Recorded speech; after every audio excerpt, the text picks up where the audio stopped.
그럼 발표하시죠. H죠. 교수님 공유 풀어주셔야지. 아, 공유를 내가 줘야 돼? 네, 비활성화돼. 오케이. 좋지? 네.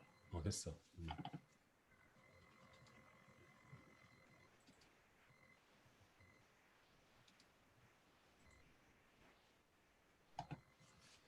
H조 발표 한번 해봐. 그리고 발표는 한 20분 정도 해. 20분 정도 하고 나머지는 조금 질의응답을 받는 걸로.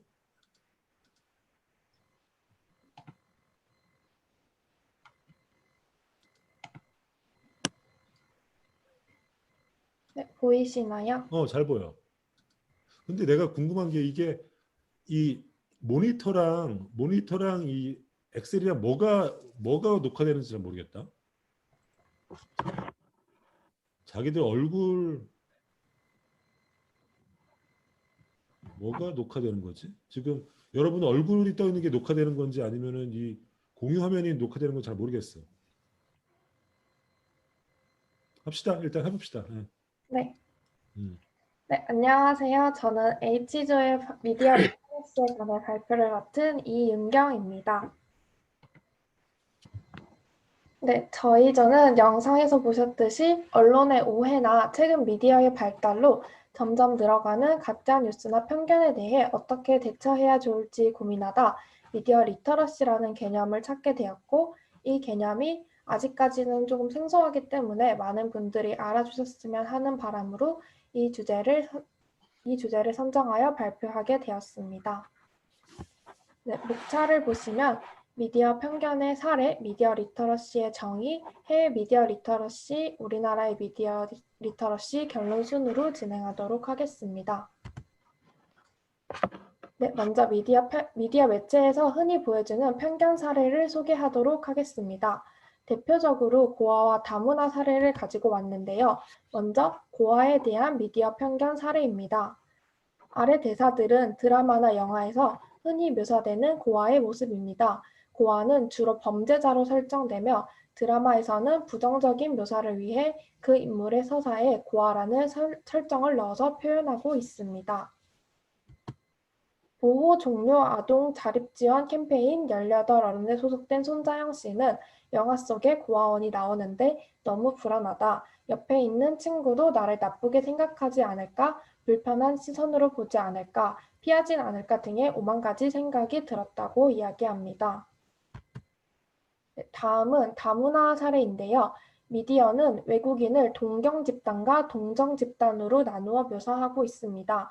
2005년부터 2012년까지 8년 동안의 지상파 3사 드라마를 연구한 결과 미디어는 유럽, 미국 출신의 백인과 백일 혼혈인을 의사나 변호사 등의 전문직에 종사하며 외모와 성격이 호감형인 남성으로 표현하고 있고, 동정 집단에는 베트남, 필리핀 등의 유색 인종이나 흑인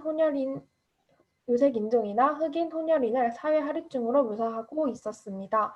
미디어에서 특정 인종이나 민족에 대해 고정관념이 상당히 많이 드러나고 있다는 사실을 알 수 있었습니다. 네, 다음은 가짜뉴스입니다. 이 표는 2018년에 조사한 참과 거짓을 구별할 수 있는 뉴스 해독자의 국가별 비율을 나타낸 표입니다. 설문조사는 모두 세 문항으로 이루어져 있고 2문항 이상의 정답을 맞춘 비율을 도표로 나타낸 것입니다. 우리나라의 경우 11%로 조사한 모든 국가 중 가장 낮은 비율을 나타내고 있습니다. 이는 가짜뉴스의 옳고 그름의 판단 능력이 충분하지 않다는 것으로 흘러넘치는 가짜뉴스를 모두 수용하게 되는 위험한 일이 발생할 수 있습니다. 이 세 사례를 보면 미디어에서 나온 편견과 거짓 정보에 대해서 어떻게 대처해야 될지 고민하게 되는데요. 이를 해결하기 위한 방법으로 미디어 리터러시를 생각하게 되었습니다. 미디어 리터러시란 미디어를 능숙하고 책임감 있게 다룰 수 있으며 콘텐츠를 창조적으로 생산할 수 있고 미디어를 비판적으로 이해할 수 있는 능력을 의미합니다. 요즘처럼 가짜뉴스와 허위 정보가 끊임없이 생산되고 있는 상황에서 자신이 접하는 미디어의 메시지를 올바르게 이해하기 위해서는 미디어 리터러시 교육이 반드시 필요하다고 생각하였습니다. 그렇다면 미디어 리터러시 교육은 무엇일까요? 미디어 리터러시 교육은 아날로그 및 디지털 미디어를 활용하여 학습자가 정보를 선별적으로 수집하고 내용 분석을 통해 핵심과 문제점을 발견함으로써 주어진 문제를 논리적으로 판단할 수 있게 하는 교육입니다. 우리나라를 포함한 세계 각국에서는 디지털 시민성에 중시해 이루어지고 있습니다. 다음은 미디어 리터러시 교육이 잘 이루어진 해외 사례를 보도록 하겠습니다. 먼저 핀란드의 사례인데요. 핀란드는 이미 1970년도부터 학교 교과 과정에 미디어 교육을 포함하고 있을 정도로 빠르게 미디어 리터러시 교육에 관심을 보였습니다. 핀란드 신문연합에서 직접 신문 교육을 만드는가 하면 방송은 다양한 미디어 교육 프로젝트에 지속적인 투자를 하고 온라인 업체들도 미디어 교육 부문을 활성화하고 있습니다. 제3기관들의 각종 미디어 협회와 NGO 단체가 있으며 이들은 정부의 손길이 닿지 않는 범위에도 활발히 교육을 실시하여 모두 핀란드 학생이 미디어 리터러시 역량을 기르는 데 있어 중요한 임무를 수행하고 있습니다. 또한 16세 이하는 부모님 동의 없이 소셜미디어를 이용할 수 없는 개인정보법도 존재합니다. 핀란드 미디어 리터러시 교육을 잘 설명해준 영상 하나를 보고 오도록 하겠습니다. 핀란드의 사례를 들면은 핀란드에서 지금 현재 이루어지고 있는 미디어 교육은 단순히 무슨 정부 주도의 교육 과정이라든가 이거를 정규 과목에다 넣어야 된다 이런 논의뿐만 아니라 그런 논의 바깥에서 그러면 시민단체들은 어떻게 이런 내용들을 미디어에 관련된 미디어 소비, 미디어 생산에 관련된 여러 고민들을 시민들에게 더 많이 알릴 수 있을까를 먼저 고민을 하고요. 제가 지금 최근에 보는 흥미로운 사례 중에 하나는 공영 방송사인 이제 YL 윌레라는 방송사에서 미디어 리터러시 교육을 어르신들을 대상으로 진행한 캠페인이 있었어요. 작년에 있었는데 모두를 위한 인터넷이라는 프로그램이었어요. 전국을 돌면서 순회를 하는데 교육과정의 내용이 기존의 공영방송에서 제공하는 프로그램을 텔레비전의 프로그램에 맞춰서 보기만 했었던 시대를 벗어나서 지금은 어르신들이 타블렛 PC만 있으면 혹은 노트북이나 컴퓨터만 있으면 홈페이지에 들어가서 언제든지 다시 보기를 할 수 있거든요. 하지만 어르신들에게도 또 당연히 한계가 있겠죠. 디지털이 익숙하지 않기 때문에 디지털 디바이스를 어떻게 활용해야 될지 그러면은 이 옆에서 그게 꼭 가족이 될 수도 있지만 주변에 있는 이웃들이 어떤 내용들을 알려줘야 되는지까지도 이번 미디어 교육 캠페인에서 제공을 해줬어요. 그리고 구체적으로는 어디까지 가냐면 율레의 홈페이지에 들어가면은 어르신들 누구나 볼 수 있게 되게 큰 그림으로 아이콘을 만들어 놨어요. 그럼 이 아이콘을 클릭하면 어떤 일이 일어나는지를 이렇게 자세하게 텍스트로 큰 글자로 인쇄를 해서 그 캠페인 장소에서 나눠줬어요. 공영방송에서 제공하는 무료 콘텐츠들을 언제든지 얼마든지 쉽게 볼 수 있는 거죠. 현재 내 주변에 있는 그런 미디어를 익숙하게 사용하지 못하는 사람들을 조금만 더 찾아서 그분들에게 필요한 내용들을 안내해 주는 거는 젊은 세대에게는 그렇게 어렵지 않은 일이라고 생각을 해요. 이게 어떻게 보면은 미디어 리터러시를 우리가 대할 때 가장 쉽게 실천할 수 있는 방법이 아닐까 그렇게 생각을 했습니다.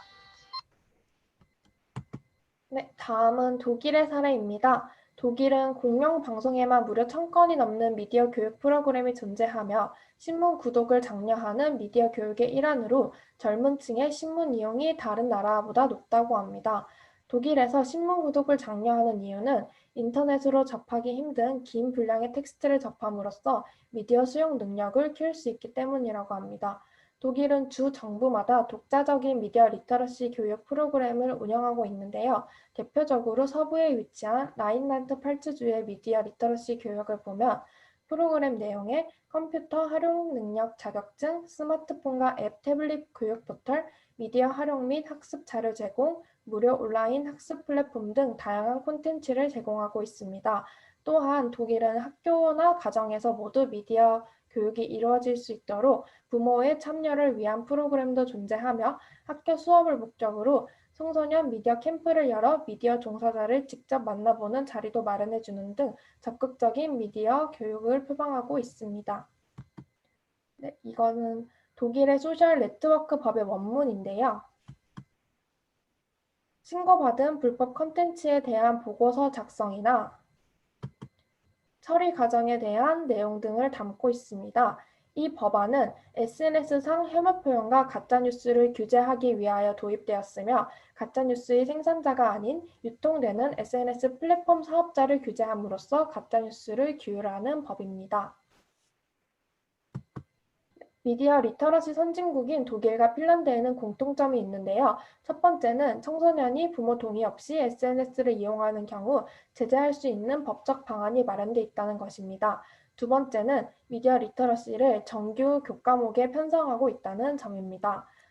그렇다면 미디어 리터러시 선진국인 핀란드와 독일에 비해 우리나라의 미디어 리터러시 교육은 어떠한지 살펴보고자 합니다. 우리나라 미디어 리터러시 교육부터는 남궁필 학우님께서 소개해 주도록 하겠습니다.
네, 안녕하세요. 한국의 미디어 리터러시를 소개할 행정학과 3학년 남궁필입니다.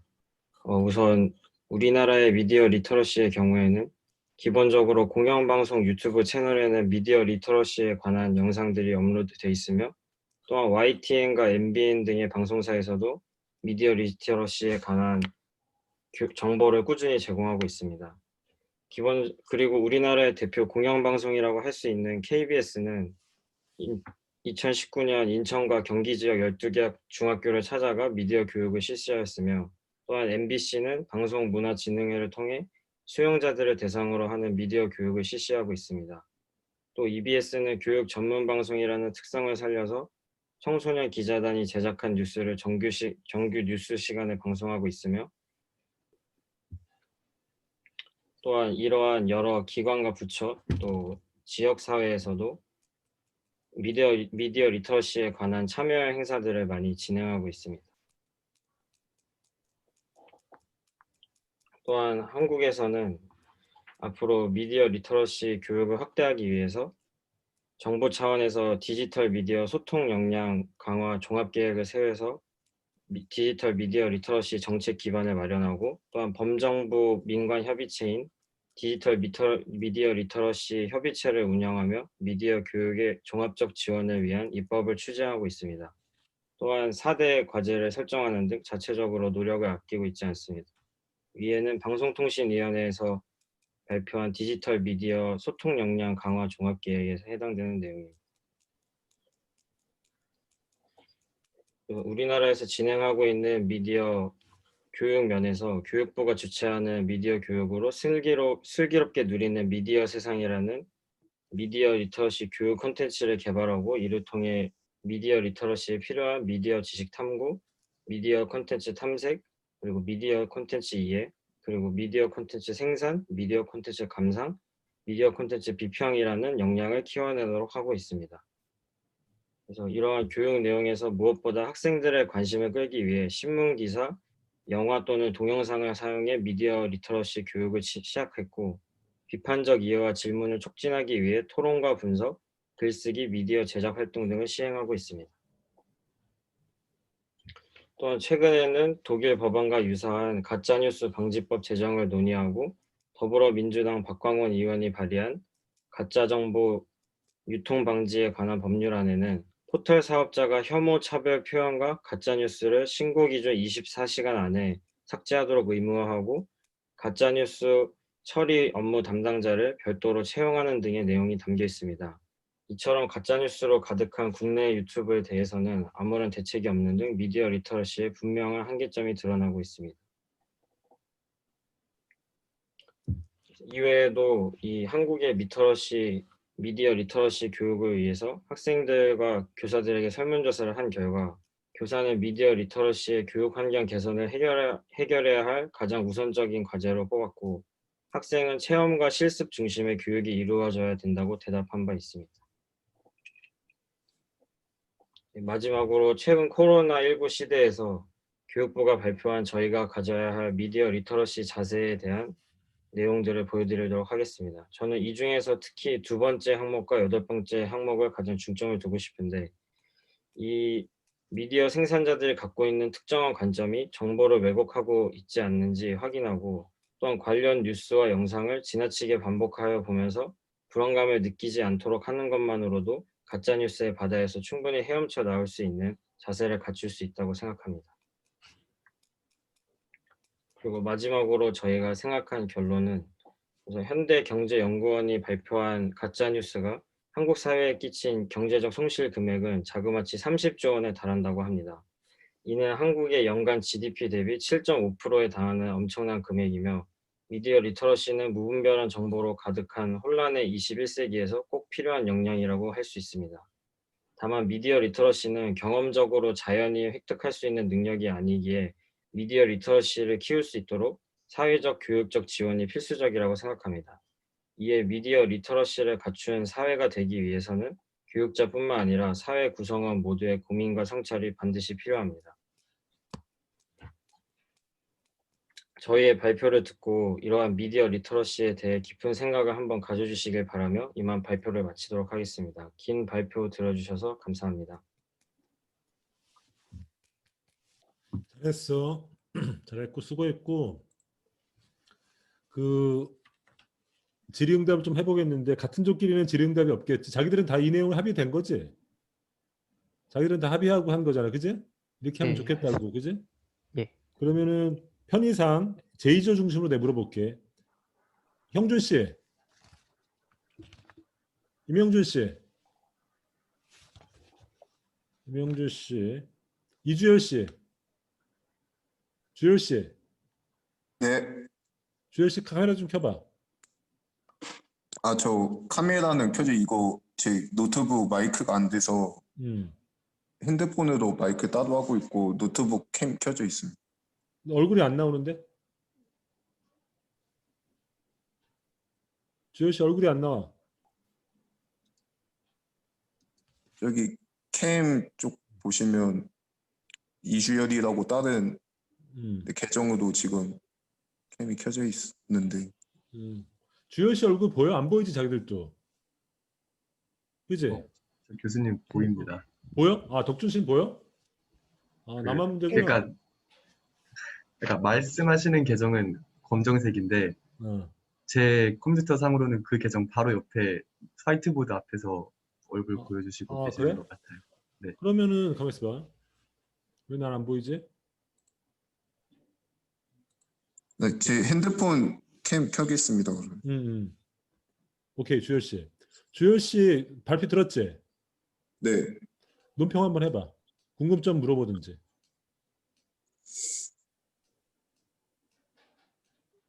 아무래도 제 가짜 뉴스가 한치는 이 세상에서 미디어 리터러시 교육이 필요하다는 거를 좀 깨닫게 되는 발표였던 것 같습니다. 깨달았어? 원래 아는 네. 내용 아니야? 원래 미디어 리터러시 필요한 건 세상 모든 사람 다 아는 내용이잖아. 그건 그렇습니다. 그러니까 뭘 깨달아 근데 이번 뭐 그 필요성 못 느끼고 있다가 이번 발표 듣고 깨달은 건 아닐 거 아니야. 그러니까 이게 평소에는 좀 잊고 살 수 있는 문제인데 이번 기회로 확실히 좀 이거를 리마인드하면서 좀 살 수 있는 그런 계기가 됐다. 되지 않나 싶은. 질문 한번 해봐. 뭐 궁금한 거 있어?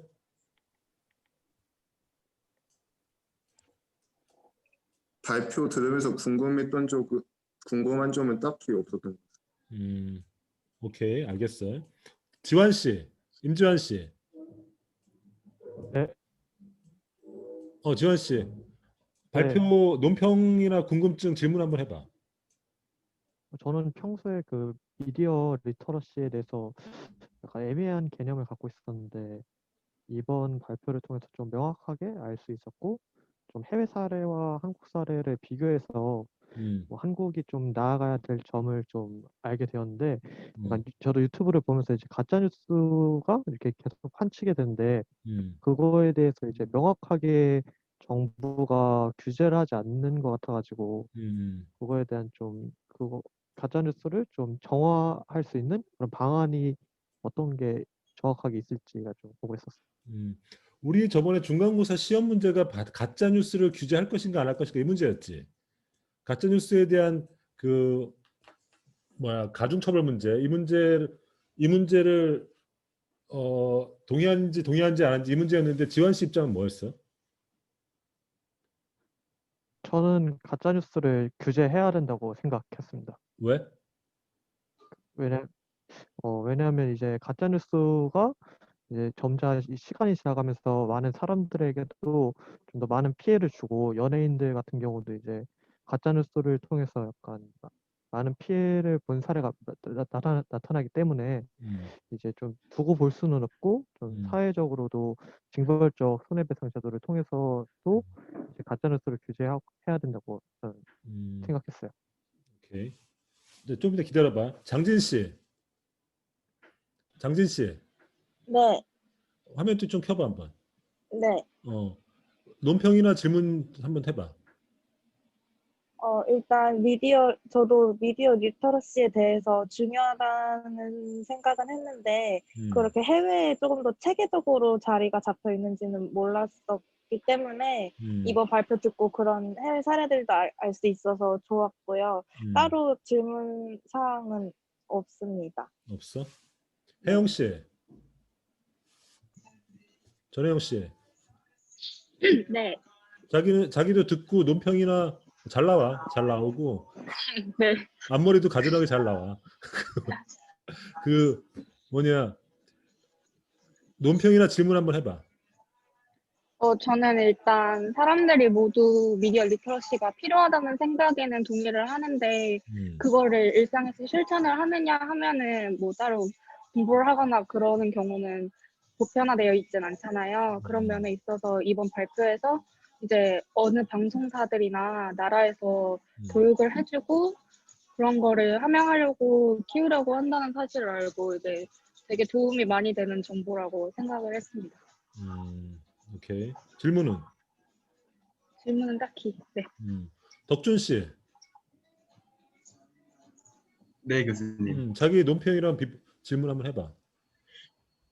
저는 사실 논평이야 발표 너무 잘해주셔가지고 음, 그런 부분인데 딱히 논평 겸 질문 몇 개 드리자면은 음. 사실 똑같은 질문 저희 조한테 맞으면 같은 적풍으로 돌아올까 봐 겁나긴 하는데요. 노. 절대 아니요. 보복하지 않기. 아니, 서로 보복하지 않기. 그러니까 같은 질문이 저희 음, 조에도 똑같이 해당되는 부분이 어, 어, 있어가지고 여쭤보는 건데 어. 사실 이번에 이제 발표 주제 같은 거를 제가 쭉 봤는데 대부분 미디어 중심으로 가다 보니까 음, 이게 뭐 실질적으로 사후적 처리는 어렵다라는 의견이 이번 H조 분들도 말씀을 해주신 것 같아요. 음, 그러다 보니까는 뭐 여러 가지 방송사에서도 사전 교육해 주시는 것들 그리고 뭐 시민의식 올려야 된다, 교육 계속해야 된다 음. 이런 말씀을 해주셨는데 사실 이게 확실하게 잡을 수 있는 해결책은 아니고 정말 모호하게 잡을 수 있는 해결책밖에 안 되는 거잖아요. 뭘 잡어? 가짜 뉴스? 가짜 뉴스를 포함해가지고 미디어 리터러시가 이렇게 올라간다고 할지라도 어, 과연 그것 같은 경우는 뭐 아까 가짜 뉴스에서 나왔지만은 100명이 아주 높은 시민 의식을 갖고 있어도 한 명이 문제 생겨가지고 음, 잘못된 정보를 퍼뜨려 버리면은 그 음, 자체로 그냥 그 사회 전체는 오염된다고 저는 생각하는 쪽이기 때문에 음, 그래서 혹시 이걸 예방적인 분야 말고 문제가 발생한 이후에는 이 부분에 대해서는 다들 의견이 다르실 것 같은데 혹시나 짧게나마 어떤 의견 갖고 계시는지 말씀해 주시면 감사하겠습니다. 한번 답변해봐 한번 누가 발표자가 해볼래? 윤경 씨가 한번 해볼래? 답변. 어, 솔직히 사후 처리는 법적인 제재가 가장 강력한 것이라고 생각을 하는데 독일 같은 경우에는 그런 법안이 있잖아요. 근데 독일의 그 미디어 환경이랑 우리나라의 미디어 환경은 다르기 때문에 똑같이 그렇게 강력한 법안을 적용할 수는 없다라고 생각을 했어요. 왜냐하면 독일 같은 경우에는 댓글 수가 거의 없대요. 근데 우리나라는 댓글이나 미디어 이런 소통이 활발하기 때문에 표현의 침해 같은 경우가 조금 더 침해될 확률이 높고 반발도 더 크기 때문에 함부로 이런 법안으로 규제할 수가 없는 게 현실이긴 해요. 하지만 뭐 그 징벌적 제도나 이런 식으로 조금씩 이렇게 도입을 해서 좀 약간 그 독일만큼의 강력함은 아니더라도 약간 법적인 제재를 두는 것이 저는 가장 좋은 사후 처리 방법이 아닐까 생각을 하고 있습니다. 네, 답변 감사합니다. 오케이. 내가 한번 질문 한번 해볼게. 그 첫 번째, 아까 이제 미디어가 편견을 만든다라고 이제 그것 때문에 미디어 리터러시 교육이 필요하다고 얘기했잖아. 근데 이 미디어가 편견을 만든 걸 수도 있지만 사실은 미디어가 그 사회에 존재하는 편견을 반영한 걸 수도 있잖아. 그럼 책임이 미디어에 있다기보다는 그 사회에 있는 것 아니야? 가령해서 아까 유럽이라든지 미국인 백인들을 그러니까 동정 집단으로 보고 그다음에 이쪽 동아시아 사람들을 동정 집단으로 본다는 그게 미디어에 이렇게 된다고 했는데 사실 미디어가 그런 걸 만들었다기보다도 우리 사회에 그런 편견들이 존재하잖아, 사실은. 미디어 탓이 아니지 않아? 어떻게 봐? 근데 사회에 편견들이 있을 수는 있는데, 음, 그게 미디어를 통해서 더 음, 빠르고 넓게 퍼질 수 있으니까 아예 책임이 없다고 할 수는 없지 않을까요? 오케이. 그렇지. 뭐 그런 답변 좋은 것 같아. 두 번째 질문 이런 거야. 한국에서 이제 리터러시가 굉장히 낮은 걸로 나왔잖아. 그러니까 한국의 미디어 가독성이 굉장히 낮은 걸로, 해독률이 굉장히 낮은 걸로 나왔잖아. 그러니까 발표자를 보니까 한국이 전 세계에서 가장 낮더라고. 한국은 왜 이렇게 낮은 거야? 한국 사람들의 교육 수준이 한국 사람의 대학 진학률이 전 세계에서 가장 높아. 캐나다, 미국, 한국 이런 수준으로 높아. 그러니까 한국 사람들은 굉장히 그 고등교육 이수율이 굉장히 높거든. 실제로 우리가 알고 있는 유럽 선진국들 있잖아. 독일이라든지 뭐 프랑스 이런 나라들 보면 대학 진학률이 20, 30%도 안 돼요. 한국 사람들은 거의 대부분 사람들이 대학을 진학한다고. 심지어는 지금 대학 정원이 그 학령 인구보다 더 많아. 지금은 오히려. 한국이 이렇게 교육 수준이 높은데 왜 이렇게 미디어 해독률이 이렇게 낮은 거야? 전 세계적으로?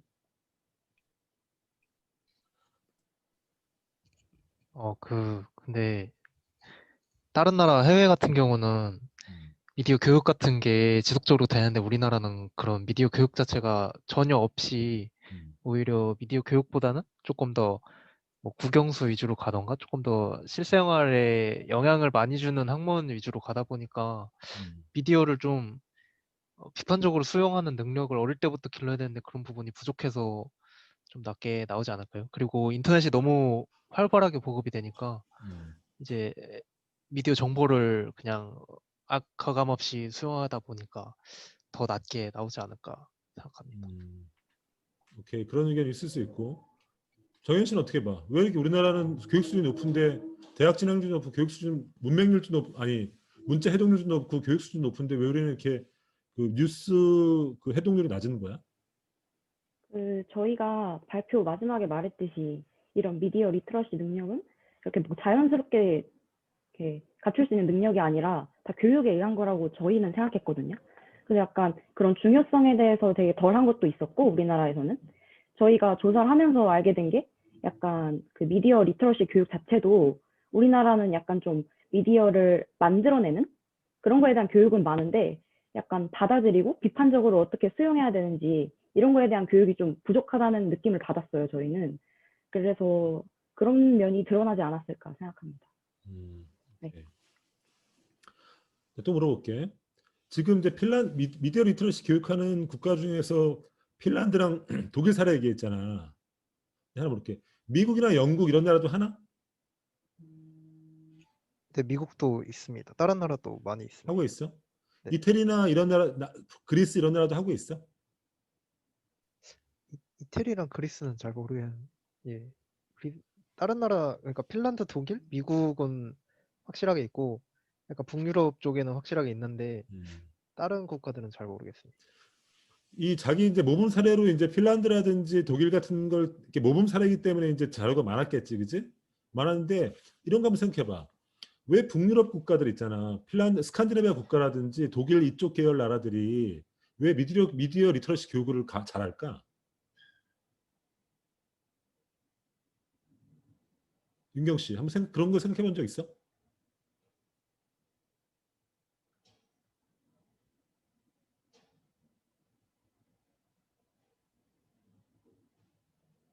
나도 내 가설인데 어느 나라는 사실 미디어 리터러시 교육을 하겠지. 근데 모범적인 나라는 사실은 독일이라든지 스칸디나비아 국가란 말이지. 근데 우리가 저번에 이제 전 세계 미디어 체계에서 제가 얼핏 얘기한 강의한 적이 있었잖아. 그때 보면은 영미권 나라랑 그다음에 독일이나 스칸디나비아 나라랑 그다음에 남유럽 나라들의 미디어 체계가 완전히 다르다고 했잖아. 그치? 근데 이제 영미권과 비교했을 때 보면은 스칸디나비아나 독일 같은 경우는 미디어를 그 사회의 어떤 공공재로 보는 성격이 굉장히 강해요. 이 사회 공공재고 그 사회의 어떤 자산으로 본다는 거죠. 근데 거기에 비해서 영미권에서의 미디어는 뭐냐면은 권력과 투쟁할 때 개인의 자유를 지키는 어떤 수단으로 본다는 거죠. 그죠? 그렇게 되면은 미디어는 개인의 자유를 침범하는 어떤 국가 권력으로부터 개인의 자유를 지키고 표현의 자유를 지키는 어떤 시민사회 어떤 무기 같은 걸로 우리가 영리에서 받아들이니까 미디어는 어차피 정의의 편에 서 있고 권력과 싸우는 거니까 특별한 교육이 필요 없는 거죠. 근데 만약 그렇게 보는 관점이라고 한다면은, 근데 이제 이 스칸디나비아 국가라든지 독일 계열 국가들은 미디어를 어떤 사회적인 공공재로 보는 성격이 강하고 그러니까 그런 데서는 그것들을 조금 뭐랄까 교육시켜서 어떤 시민교육의 어떤 도구로 활용하는 이런 관점들이 반영됐기 때문에 그런 나라들이 특별히 미디어 교육을 잘하는 게 아닐까 이런 생각이 드는데 어떻게 봐? 내 해석이야. 그래서 조금 나는 이제 발표를 들으면서 나도 그런 자료 많이 봤어. 특히 핀란드라든지 스칸디나비아 국가들이 미디어 리터러시 교육을 잘한다는 얘기 많이 봤는데 왜 다른 나라들, 가령해서 뭐 미국 사례라든지 뭐 이태리라든지 그리스 이런 사례들은 안 나올까? 그런 생각이 좀 들었는데 그게 그 나라에서 미디어 체제의 특성 그리고 미디어를 바라보는 그 나라의 어떤 문화적 전통 이런 것과 결부되어 있는 게 아닌가 이런 생각이 좀 많이 들었었어. 그지? 그리고 또 질문. 아까 한국경제연구소에서 가짜뉴스에 의한 경제적 손실이 30조라 그랬고 GDP의 7.5%라 그랬는데 이 데이터는 어떻게 나온 거야, 공필 씨? 이 데이터는 그 자료조사 과정에서 어떻게 조사한 건데? 근데 그 저희가 역할을 분담해서 자료조사를 해주셨던 분들이 따로 계셔서 네. 자료조사 누가 했어? 자료조사 한 사람 얘기 한번 해봐. 제가 저랑 누구지? 민지님이 같이 하긴 했는데요. 지금 정확하게 기억이 안 나서. 그럼 우리 가짜 뉴스 안 퍼뜨리면 30조 버는 거야? 번다기보다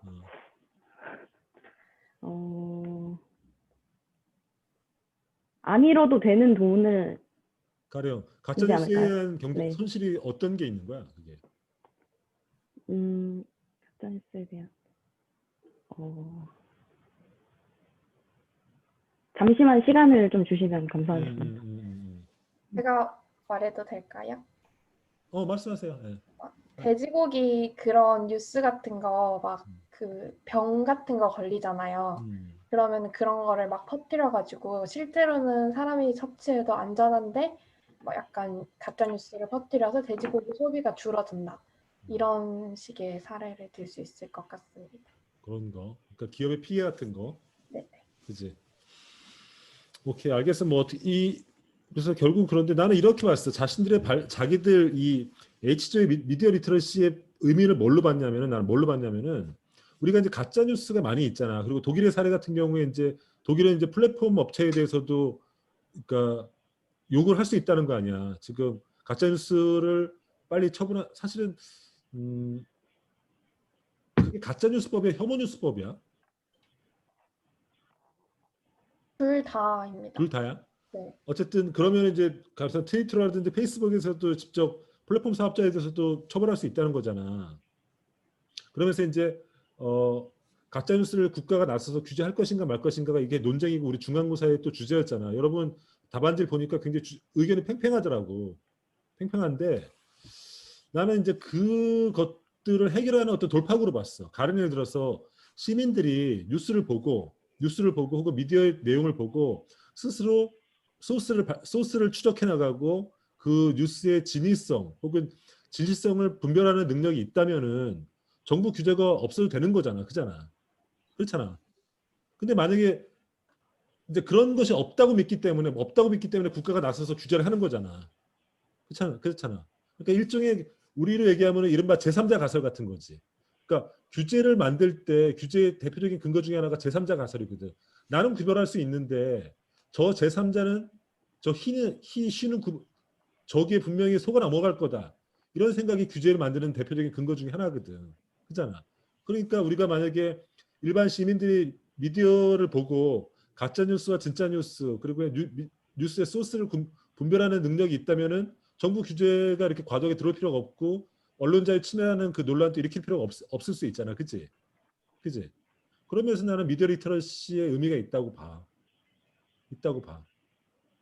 근데 내가 약간 조금 논평을 하면은 미디어 리터러시 통해서 뭘 가르쳐야 되는 거야? 제익 씨, 뭘 가르쳐야 돼? 중요한 건 알겠어. 오케이, 인정했는데 뭘 가르쳐야 돼?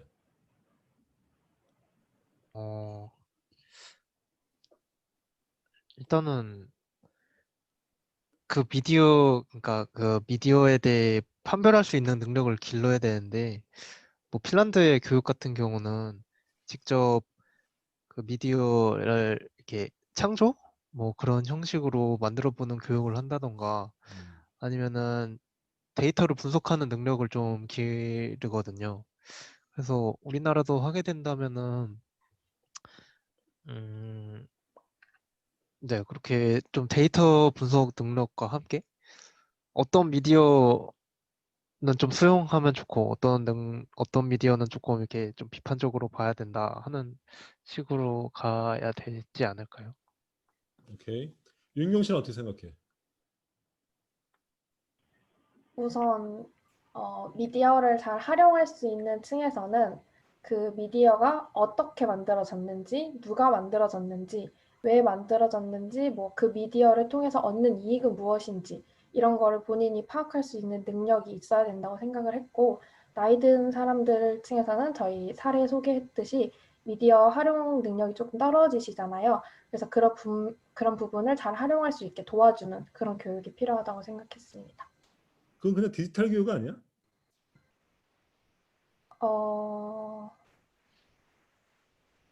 디지털 교육보다는 조금 더 그 미디어의 목적, 미디어를 받아들이는 그런 거에 집중을 해서 교육을 하는 부분이 리터러시라고. 근데 이제 우리가 이제 보통 미디어 리터러시 교육을 할 때 이제 가짜 뉴스에 대한 어떤 백신 같은 성격으로 미디어 리터러시 교육을 많이 얘기하잖아. 그리고 디지털 디바이드 혹은 디지털 소외에 대한 어떤 그 대안으로 미디어 리터러시 얘기를 주로 했던 거로 난 생각해. 근데 우리 수업 시간에 얘기했지만은 가짜 뉴스는 오히려 쉬워. 가짜 뉴스는 쉽고 내가 얘기했던 프레이밍 이론이라든지 혹은 점화 이론 이런 얘기를 보면은 매체들이 거짓을 얘기하지 않거든. 그러니까 사실을 얘기하지만은 그 사실을 어떤 자신의 독자적인 관점으로 취사 선택하고 혹은 강조하거나 축소시키고 이런 과정 속에서 팩트를 얘기하지만 전혀 다른 스토리텔링을 만들어낸다는 얘기를 했었잖아. 그치? 특히 프레이밍, 점화 이론 같은 경우는 어떤 사람이 갖고 있는 연상작용을 이용해서 그 팩트를 얘기함으로써 어떤 특정한 방향으로 여론을 몰고 갈 수 있다고 얘기했잖아. 그치? 이런 거는 단순히 가짜 뉴스가 아니거든. 그렇잖아. 이거는 가짜 뉴스 때문에 우리가 어떤 여론이 미디어에서 조작되는 게 그러니까 움직이는 게 아니라 팩트를 얘기하지만은 그 팩트를 재구성하는 방식에 의해서 우리 여론이라든지 세상에 대한 어떤 인식과 태도가 바뀔 수 있는 거거든. 우리가 미디어 리터러시 교육에서 이런 것까지 교육해야 되는 건가? 어떻게 봐? 저는 어, 저 대답해도 될까요? 대답해야죠. 아까 디지털 교육 말씀하셨는데 제가 계속 조사를 하면서 이런 미디어 리터러시가 디지털 리터러시랑 결부돼서 되게 조사가 많이 되고 공부가 많이 되고 있는 걸로 알고 있거든요. 근데 약간 제가 생각하기에는 우리나라가 미디어 교육은 약간 현대 사회에서는 과거랑은 달리 미디어를 매개로 해서 소통하는 경우가 많잖아요. 그리고 또 요즘 인터넷은 정보의 홍수라고도 하고, 그래서 교수님이 말씀하신 것처럼 인터넷에는 굉장히 많은 정보가 있고 또 거기는 옳지 않은 것도 있고 물론 옳은 것도 있겠죠. 근데 거기에서 본인에게 필요한 거 그리고 또 무엇이 올바른지 그걸 걸러내는 능력이 중요하지 않은가 이렇게 생각합니다. 오케이. 알겠어. 네, 이해했고 더 물어보고 싶지만 시간이 많이 흘렀네 생각보다. 그래서 일단 H조는 굉장히 내가 볼 때는 발표도 잘했지만은 이런 의미가 있는 것 같아. 뭐냐면은 파이오니어로서 의미가 있는 것 같아. 뭐든지 첫 번째 하는 사람은 시행착오가 없이 시작하니까 조금 부담스럽잖아. 근데 그 역할을 당당하게 잘한 것 같아. 어떻게 생각해? 그지? 그래서 사례가 없었는데 조금 용기 있게 도전해서 잘 과제를 치른 것 같아서 그 점을 내 높이 평가해. 물론 내용도 좋았어. 내용도 좋았는데 조금 고춧가루를 뿌리면은 약간 평범한 것 같아. 나는 여러분들한테 약간 쇼킹한 얘기를 듣고 싶었거든. 왜냐하면은 현대 트렌드라든지 어떤 관점의 새로움은 나보다 여러분들이 더 나을 거 아니야. 그래서 약간 아니 그런 일이 있었어? 아이 깜짝이야 이런 얘기를 듣고 싶었는데 내가 아는 얘기야 그냥. 그런 게 좀 아쉬워. 그러니까 좀 더 도전적인 주제를 했었으면 어땠을까 이런 아쉬움 좀 있는데 어쩔 수 없지 뭐 다 했는데. 잘했어. 잘했고 그러면 가면 안 돼. Don't leave. Don't leave. 가지 말고 그럼 한 5분만 쉬었다가 제2조 발표하는 걸로 합시다. 어때? 5분만 쉬었다가 끄지 말고 떠나지 말고 이따가 5분 있다가 다시 여기 자리에 앉아서 다시 보는 걸로 해. 알았지? 오케이. 수고했고 제2조는 준비해. 혜영 씨. 교수님, 말해. 예. 아까 그럼 물어보신 자료 출처 한 번만 말씀드려도 될까요? 한국경제연구소였지. 어떻게? 네, 맞아요. 맞아. 근데 어떻게 그게 나왔냐는 거지.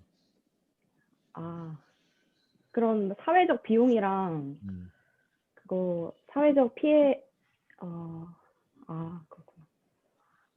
그런 개인의 정신적 경제적 피해랑 사회적 피해를 합친 걸로 저는 알고 있습니다. 그러니까 뭐 그랬겠는데 좀 출처를 좀 볼 필요가 있어. 약간 난 이런 걸 좀 경계해. 뭐냐면은 가짜 뉴스는 나쁘다. 따라서 정부가 나서야 되고 규제를 해야 된다. 이런 어떤 단순 논리 있잖아. 이런 걸 난 굉장히 경계해. 그러니까 우리가 행정학을 하니까 이제 정부의 중심으로 세상을 보는 측면이 있잖아. 그지?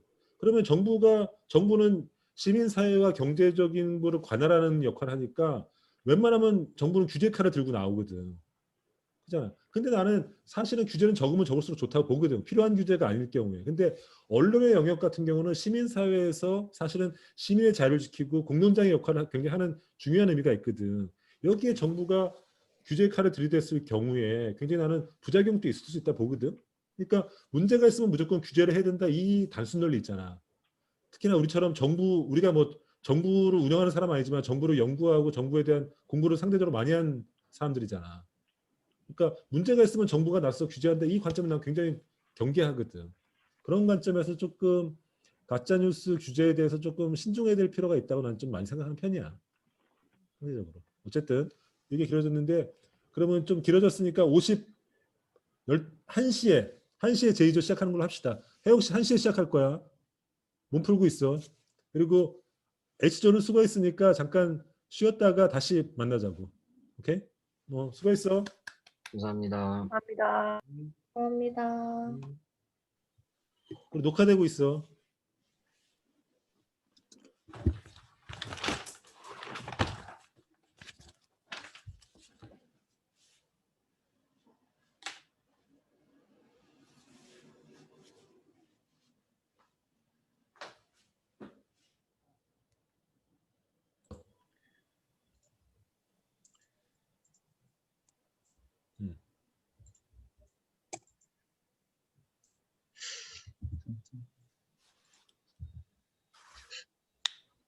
여러분 PPT 잘 보이시나요? 잘 보여요. 잠시만요. 이거 하기 전에 저희 영상이 하나 있는데 영상 소리 나오는지 한 번만 확인해 보겠습니다.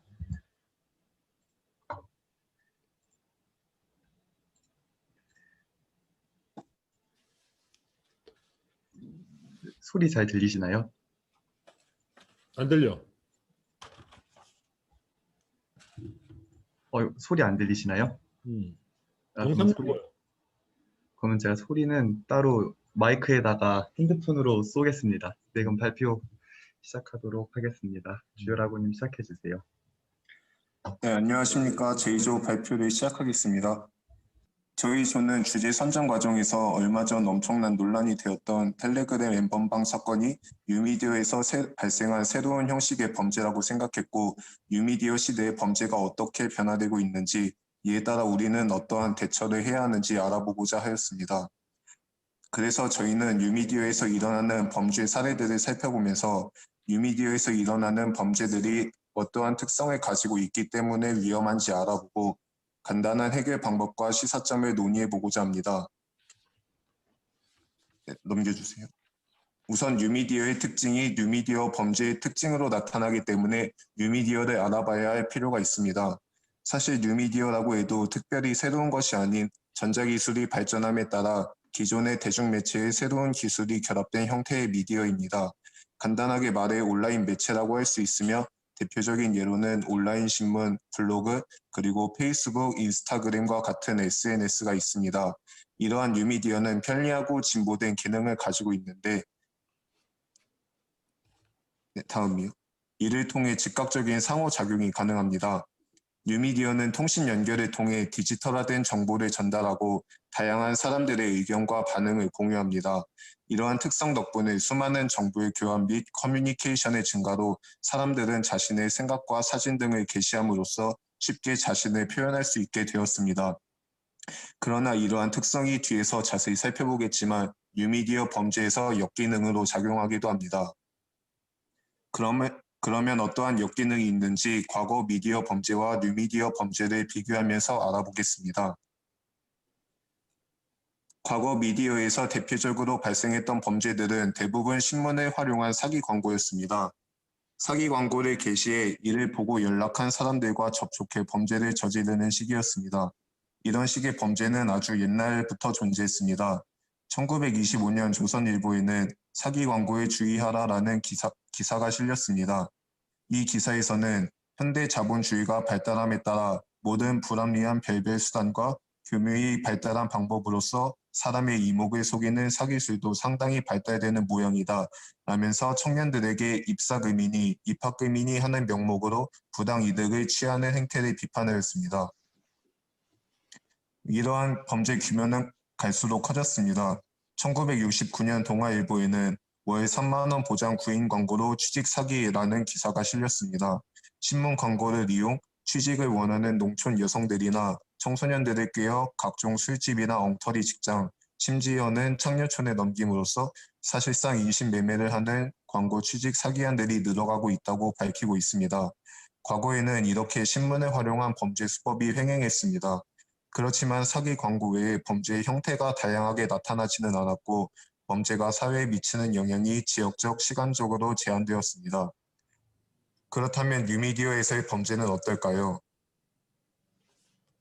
우선 최근에 가장 이슈가 되었던 텔레그램 성착취 사건을 살펴보겠습니다. 텔레그램 성착취 사건은 모두 아시다시피 텔레그램이라는 메신저를 이용한 성폭행 사건입니다. 범죄의 구조는 대강 이렇습니다. 비행 청소년들이나 사기 구인 광고로 속인 취약계층 여성들을 협박하면서 자극적인 영상이나 사진을 갈취하고 이것을 텔레그램을 통해 제공해 이용자들에게 추가 금전을 뜯어내는 형식입니다. 이것이 가능했던 이유는 텔레그램이 보안에 뛰어난 메신저였기 때문입니다. 전자프론티어 재단은 지난 2014년 11월 처음으로 보안 메시지 서비스 평가표를 발표하면서 텔레그램의 보안 점수를 7점 만점에 4점으로 매겼습니다. 텔레그램의 일반 채팅 기능은 보안 점수 4점에 그쳤지만 텔레그램의 비밀 대화 기능은 보안 평가에서 만점을 받았습니다. 페이스북 채팅과 구글 행아웃이 이 점을 받은 것과 비교하면 놀라운 보안 수준인 것입니다. 제공자와 이용자가 성적 동영상을 공유하고 추가 금전을 지불하면 더 높은 수준의 동영상을 제공받는 등의 상호 교류에 더불어 텔레그램의 보안성까지 더해져 이 범죄가 들키지 않고 계속 유지돼 올 수 있었던 것입니다. 다음은 미국에서 일어난 뉴미디어형 총격 범죄를 살펴보겠습니다. 우선 이해를 돕기 위해 동영상 자료를 하나 시청하겠습니다. 범행을 저질렀고 시가발의 충성과 희명은 그대로 지역 주민들의 안방을 파고들었습니다. 호수를 비치던 방송 카메라가 인터뷰 중이던 여기자를 비치는 순간 총을 쏘았습니다. 26살 여기자 앨리슨 파커와 27살 카메라 기자 에담 워드가 현장에서 숨졌고 인터뷰 중이던 지역 상공회의소 임원이 중상을 입었습니다. 많은 사례 용의자는 이 방송사에서 1년 가까이 일하다 동료 직원들과 불화를 빚어 해고된 생방송으로 총격을 효과를 극대화한 미디어형 범죄입니다. 미국 언론들은 한 발 더 나아가 이번 사건이 사실상 첫 뉴미디어형 총격 사건이라는데 주목하고 있습니다. 워싱턴 포스트와 뉴욕타임스가 장문의 분석 기사를 실었습니다. 용의자는 한 손엔 권총을, 다른 한 손엔 휴대폰으로 보이는 카메라를 들고 총격 장면을 스스로 촬영했습니다. 그리고 도주하면서 페이스북에 바로 이 끔찍한 동영상을 올렸습니다. 트위터에는 사건의 동영상을 올렸으니 가서 보라는 메시지를 띄웠습니다. 총격 가해자가 자신의 시선, 자신의 관점에서 촬영한 끔찍한 동영상은 뉴미디어망을 타고 급속도로 퍼져나왔습니다. 생중계된 방송의 시청자가 워싱턴에서 서너 시간 떨어진 버지니아주 서남쪽에 제한돼 있던 반면에 이 동영상을 보는 데는 주경계나 국경 같은 제한은 없었습니다. 항의가 빗발치자 페이스북과 트위터는 용의자 플래너건의 계정을 폐쇄했지만 이미 너무 늦었습니다. 여기저기 벌써 퍼날려졌기 때문입니다. 용의자가 자신의 시선에서 바라본 모습, 또 총격 피해자가 비명을 지르며 쓰러지는 끔찍한 동영상을 보거나 유포시키는 행위가 과연 정당한가 하는 논란도 뜨겁습니다. 총격 용의자가 노린 게 바로 이것이기 때문이죠. 역설적이게도 용의자가 총을 쏘고 겨누고 있는 잔혹한 모습은 카메라맨이 쓰러지며 촬영한 영상에 고스란히 담겼습니다. 네, 이번 사건 네, 화면 공유 상태가 고르진 않았던 것 같아 추가 설명 드리겠습니다. 고르지 않고 아예 안 보였어. 근데 오히려 좋았네. 소리만 들리니까 상상력을 자극해서 좋았네. 네, 이어서 설명하겠습니다. 네, 이 총격 사건은 그냥 단순한 총격 사건이 아니라 생방송 현장을 노려서 사람들의 충격을 극대화시키는 것을 노리고 저지른 미디어형 범죄라고 할 수 있습니다. 범죄자는 자신의 범죄 현장을 촬영해 뉴미디어에 올리는 것으로 범죄 충격을 전 세계적으로 확산시켰다는 2차 범죄까지 이어진 범죄였습니다. 네, 그리고 다음으로 트위터 대리 입금을 살펴보겠습니다. 대리 입금이란 청소년부터 20에서 30대까지 SNS를 통해 아이돌 팬클럽 굿즈, 게임 아이템 구매, 친구한테 돈을 갚는 경우 등을 이용한 초고리 대금법, 즉 사채입니다. 한마디로 비싼 이자로 돈이 필요한 사람들에게 소액을 빌려주는 행위를 말합니다. 그러나 이것은 단순히 돈을 빌려주고 받는 문제가 아니라 현행법상 최고 이자인 24%를 넘어 30%, 45% 혹은 그 이상의 이자를 통해 빌려주는 사람이 부당한 금전적 이득을 취하는 범죄의 일종입니다.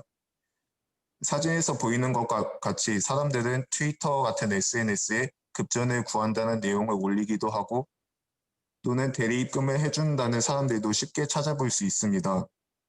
대리입금과 같은 범죄는 접근성이 뛰어난 트위터 같은 뉴미디어를 통해 어린이나 청소년에게까지 쉽게 영향을 미칠 수 있다는 문제가 있습니다. 이는 뉴미디어가 가지는 쉬운 접근성과 양방향으로 즉각적인 소통이 가능하다는 점을 이용한 범죄라고 볼 수 있습니다.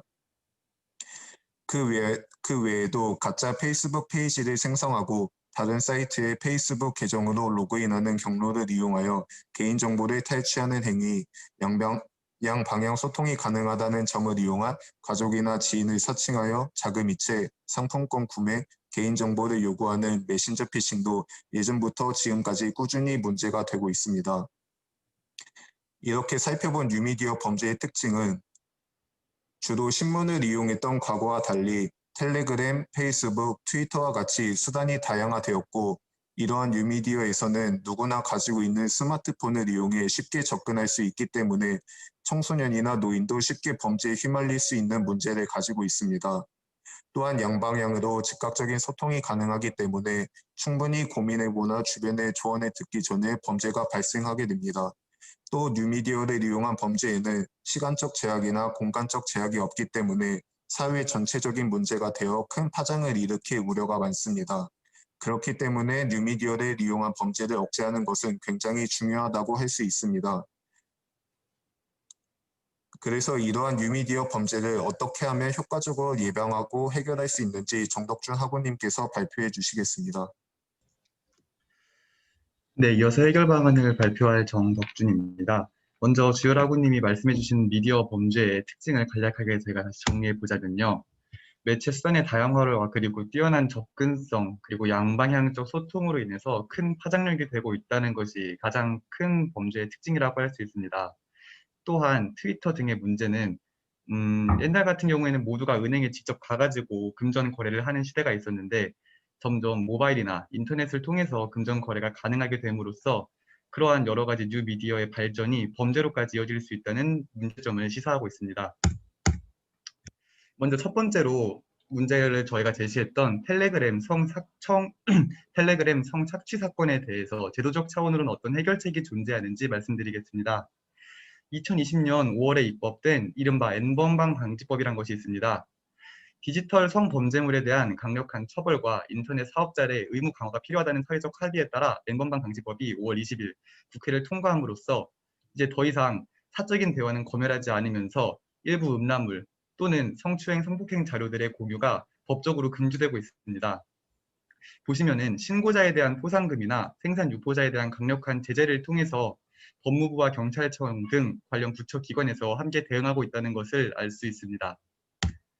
N번방 방지법의 효과에 대해서는 일단 법적인 제도이기 때문에 인터넷을 통해서 걷잡을 수 없이 확산하는 그런 문제점을 법 자체로 규정할 수 있다는 것이 효과적으로 보이고 있습니다.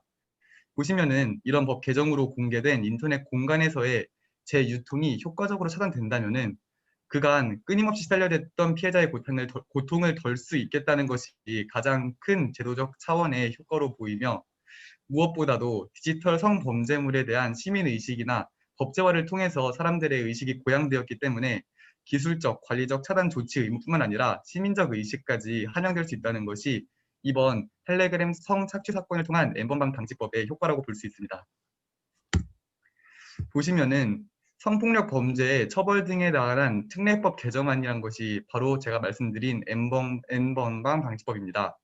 불법 성적 촬영물을 소지, 구입, 저장하면 징역이나 3천만 원 이하의 벌금에 처하는 규정으로 형법 개정안으로서는 의제 강간 기준 연령을 13세에서 16세로 높이고 있습니다. 의제 강간 기준 연령에 대해서 많은 분들이 생소한 단어라고 생각하실 수 있는데요. 의제 강간이란 폭력이나 협박 없이도 성추행 또는 성폭행을 당한다면은 어떠한 조건이나 그런 것 상관없이 모든 사람들에게 13세 이하에 대한 성폭행과 성추행만이 그간 형법 대상으로 잡고 있었습니다. 그러나 그 대상이 16세로 올라가면서 더 많고 더 넓은 피해자들이 구제를 받을 수 있을 것이라고 생각하고 있습니다. 또한 범죄 수익 은닉의 규제 및 처벌 등에 관한 법률 개정안이 있습니다. 성착취 영상물 거래에 관한 입증 책임을 완화함으로써 범죄 수익 환수를 촉진하고 있습니다. 즉, 단순히 즐기기 위한 그런 안 좋은 어둠의 경로를 통한 성착취 영상물 거래뿐만 아니라 실제로 그것을 통해서 수익을 내고 있는 그런 안 좋은 불법 생산자들을 직접적으로 규제함으로써 보시면 마지막 파란색 칸이죠. 인터넷 사업자들의 디지털 성범죄물 삭제 등 유통 방지 조치 기술 그리고 앞서 말씀드렸지만 관리 조치 의무를 부과하는 내용이 포함되고 있다는 점에서 아주 효과적으로 저희 조는 보고 있습니다. 또한 단지 법적 제도적 차원으로는 이 문제가 해결되지 않을 것이라고 보고 있습니다. 주열 학우님이 말씀해 주셨는데 텔레그램이란 어플리케이션 자체가 보안이 너무 강화되어 있기 때문에 일반적인 경찰이 수사에 개입하려고 해도 개입할 수 없었다는 문제가 있습니다. 따라서 경기대학교 범죄심리학 교수의 인터뷰를 어느 정도 인용해 보자면요. 성범죄자의 대부분이 성인지 감수성 부족으로 나타나고 있습니다. 성인지 감수성이란 형법상 자유심증주의를 도입한 헌법의 대원칙을 깨버린 아주 유례 없는 감수성 도입인데요. 성별 불균형이라는 점에 대해서 어느 정도 인지를 하고 따라서 어렸을 때부터 그러한 감수성 교육이 필요하며 사고 방식의 변화가 성범죄의 감소를 가져온다는 인터뷰입니다. 따라서 전반적으로 성인지 감수성에 대한 교육 체계 마련의 필요성이 이수정 경기대학교 교수는 필요하다고 생각하고 있지만 이러한 부분에 대해서는 아직까지 논란거리가 존재하고 있기에 저희 조는 후에 이런 논란에 대해서 어떤 의견을 가지고 있는지 말씀드리도록 하겠습니다. 개인적 차원으로는 관련된 사항에 대하여 청원이나 집회 등에 꾸준히 참여하여 관심을 기울임으로써 더 경각되어 있는 시민의식을 갖고 있는 것이 가장 중요하다고 생각합니다. 나아가 아까 영상이 제대로 나오지 않았다고 해가지고 많이 아쉬운데요. 미국의 뉴미디어형 총격 범죄입니다. 보시면은 인스타그램에서 방송하기, 페이스북 라이브, 그리고 유튜브에서도 라이브 기능이 가능하죠. 이 세 가지를 지금 이제 들어와 계시는 교수님 포함해가지고 모든 학우님이 한 번쯤은 인스타 라이브 방송이나 유튜브 또는 페이스북 라이브를 한 번쯤은 보셨던 경험이 있을 겁니다. 보시면은 범죄 목적으로 이용한 이용자를 대상해가지고 라이브 방송을 금지하고 그러한 상황에 대해서 계정을 더 빠르게 정지하는 방안을 저희 조는 해결책으로 보고 있습니다. 관련된 미디어 자료가 가장 무엇보다도 확산성에 근거하여 크게 퍼지지 않도록 하는 미디어 관련 기업과 기관, 개인 그리고 수사기관 간 연계가 필요하다고 저희는 보고 있습니다. 또한 나아가서 저희는 미국 뉴미디어형 총격 범죄만 다루긴 했는데 실제로 더 충격이 되었던 IS, 극단 테러 단체인 IS가 사람을 총살하는 장면이 유튜브에 라이브로 방송돼가지고 많은 전 세계인들에게 충격을 주었던 사건이 있습니다. 이런 사건 관련해서는 그들이 뉴미디어를 더 범죄, 테러 집단에 대해서 범죄의 공포성을 늘리고자 하는 그러한 효과를 뉴미디어를 통해서 활용시키려고 하고 있기 때문에 저희 조는 그러한 방안에 대해서도 단지 법적인 규제뿐만 아니라 어떠한 해결책이 더 필요할지 생각하게 되었습니다. 나아가 트위터 대리입금 문제입니다. 이 부분은 기술의 발달로 인해서 어쩔 수 없이 제도와 그리고 저희 의식 간에 나타나는 간극의 차이 때문에 나타나는 범죄 현상이라고 생각합니다. 먼저 첫 번째로는 대리입금이 소금리 소액 사채임을 인지하는 것이 가장 중요합니다. 무엇보다도 청소년들을 포함해가지고 대한민국은 전 세계에서 동남아시아보다도 금융의식이 떨어지는 경제관념이 아주 낮은 안타까운 조사 결과가 있습니다. 따라서 금융지식이 부족한 것이 가장 문제이기 때문에 학교에서 예방교육을 시행하고 또는 단순 예방 목적이 아니라 나중에 더 나은 금융생활을 위해 가지고 관련 교육까지 시행한다면 범죄뿐만 아니라 더 나은 한국의 생활을 만들 수 있을 것이라고 생각합니다. 또한 트위터 자체에서 문제되는 단어나 해시태그를 사전에 차단함으로써 특정 범죄에 치중된 해시태그 등을 막는다는 것 자체만으로도 많은 범죄물들이 사라질 것이라고 저희 조는 보고 있습니다. 그리고 시사점 및 결론입니다. 이 시사점 및 결론 슬라이드서부터는 슬라이드보다는 제가 말을 좀 많이 하게 될 텐데요. 먼저 첫 번째로는 디지털 성범죄 발생 건수가 2012년서부터 2015년까지 가파르게 증가하고 2016년 같은 경우 집계가 아직 완료되지 않은 자료이기 때문에 5천 건에 불과하지만은 이후에는 10,000건이 넘게 발생했다는 사실을 나타내고 있습니다. 또한 SNS 메신저 피싱 피해 현황도 2017년과 2018년을 보면은 약 582%, 거의 5배가 넘는 가량의 메신저 피싱 피해가 일어나고 있습니다. 먼저 디지털 성범죄 발생 건수에 대해서 말씀드리고자 합니다. 디지털 성범죄란 아무튼 간에 단순하게 그것을 활용하고 이용하는 목적이 있기 때문에 범죄가 발생하는 것입니다. 첫 번째로는 저희도가 생각한 것은 사람들의 경각심 부족입니다.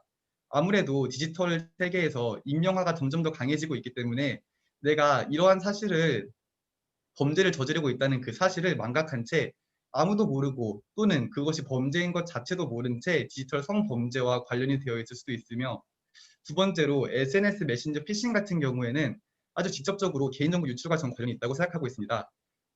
대한민국 같은 경우는 아직 특정 SNS를 금지한 사례가 없는데요. 정치적 발언은 아니지만은 미국의 트럼프 같은 경우에는 특정 주에서 틱톡 메신저를 금지하는 법안을 이미 입법시켰다고 합니다. 물론 지금은 대선 결과가 바뀌어가지고 그 결과가 어떻게 될지 모르겠지만은 단순 정치적으로 중국과 미국의 대립만 놓고 볼 문제가 아니고 저는 실제로 틱톡이나 관련 중국 어플들에서 개인정보 유출이 발생할 수 있다. 확실하게 증거 자료는 없지만은 실제로 그런 로그나 관련 프로그래밍 자료들을 확인해 보았을 때 유출될 수 있는 소지가 매우 높다는 사실을 확인하였고, 그렇기 때문에 단순 피싱뿐만 아니라 개인정보 유출, 그렇기 때문에 전 세계적으로 본인은 익명을 갖고 있지만은 세계적으로는 익명성을 갖지 못하는 아주 놀라운 역설이 발생할 것이라고 저는 생각하기에, 이러한 시사점에 대해서 과연 특정 메신저를 금지하는 것은 올바른지, 또는 범죄를 막기 위해 좀 과격하게 메신저 자체를 금지시키는 것이 옳은지에 대해서 저는 조원들과 그리고 같이 발표를 듣고 있는 학우분들과 토의해보고 싶습니다. 보시면은 처벌 법률을 규정하고 있지만 뉴미디어 시대의 범죄들을 제재하는 데에는 한계가 있습니다. 매년 증가하고 있는 범죄 발생 건수만 보아도 이미 충분히 범죄는 성행하고 있으며, 특히나 뉴미디어 시대의 경우 그것을 막을 수 있는 제도적 법안이 아직까지도 계속 만들어지고 계속 개편되어야 되기 때문에 사전적으로는 저는 완벽한 예방이 불가능하다고 생각하고 있습니다. 따라서 저희는 자극적인 콘텐츠 소비를 자제하고 불법 행위 목격 시 적극적으로 신고하며 건전한 시민의식의 함양을 통해서 시민의식 자체로 돌아가가지고 해결하는 것이 가장 최선이라고 생각하고 있습니다. 하지만 단순 시민의식의 함양만으로도 여러분도 아시다시피 범죄를 완벽하게 예방하는 것은 불가능하다는 걸 알고 계시겠죠. 따라서 법적 제도 또는 관련 그냥 전면적 금지를 통해서 범죄를 예방할 수는 있겠지만은, 그 반대점에는 표현의 자유를 과연 보장해야 하는지, 또는 범죄 예방을 위해서 그 모든 것을 금지해야 되는지에 대한 두 가지 대리점이 나타나고 있습니다. 먼저 첫 번째는 범죄 예방 필요성에 대한 의견입니다. 국가적인 미디어 규제는 헌법에 죄송합니다. 표현의 자유 보장 부분입니다. 국가적인 미디어 규제는 헌법에 명시된 표현의 자유를 침해할 가능성이 매우 높습니다. 국민의 사생활이나 통신의 비밀, 자유를 침해한다는 것은 인터넷 검열로 이어지며, 처음에는 아주 작게 시작할지라도 혜진 유리창 이론이나 여러 가지 이론처럼 전면적인 검열, 즉 너무 강한 정부를 만들어가지고 국민의 자유가 보장되지 않는 문제가 생길 수 있다는 큰 문제점이 존재하고 있습니다. 또한 앞선 주에서도 말씀해 주셨지만은 언론과 관련된 부분입니다. 정권에 반대되는 여론을 통제하는 수단의 가능성이 충분히 일어날 수 있으며, 이는 특정 정당의 장기 집권 또는 전 국가의 특정 정치화로 이어질 수 있다는 문제점이 존재하고 있습니다. 두 번째로는 이제 범죄 예방의 필요성에 대해 간략하게 말씀드리겠습니다. 범죄 예방, 뉴미디어에 대해서는 재생산과 재공유의 속도가 너무 빠릅니다. 즉 사전 예방이 필요한 것은 마찬가지겠죠. 하지만 현재의 법률로는 변화하는 기술에 맞춰서 적절하게 대응하기가 너무 어렵습니다. 뉴미디어와 SNS의 올바른 사용규칙, 정립의 필요성이 필요하다고 하지만은 과연 이것만으로도 필요한지 아니면 정말 제재가 필요한지에 대해서는 저희는 끝까지 답을 찾지 못하면서 의견이 갈린 채로 저희는 발표를 마무리하게 되겠습니다. 이 부분에 대해서는 나중에 이제 질의응답 시간에 교수님과 조원들과 토의하면서 답을 찾아가면 정말 좋겠습니다. 감사합니다. 수고하셨습니다. 오케이, 발표 잘 들었고, 역시 똑같은 방식, 게임들은 똑같아요. 아까 H조 일방적으로 당했다고 일말의 억울함이 있을지도 모르겠는데 이번에는 반격 찬스예요. 민지 씨. 네. 코멘트나 질문 한번 해봐.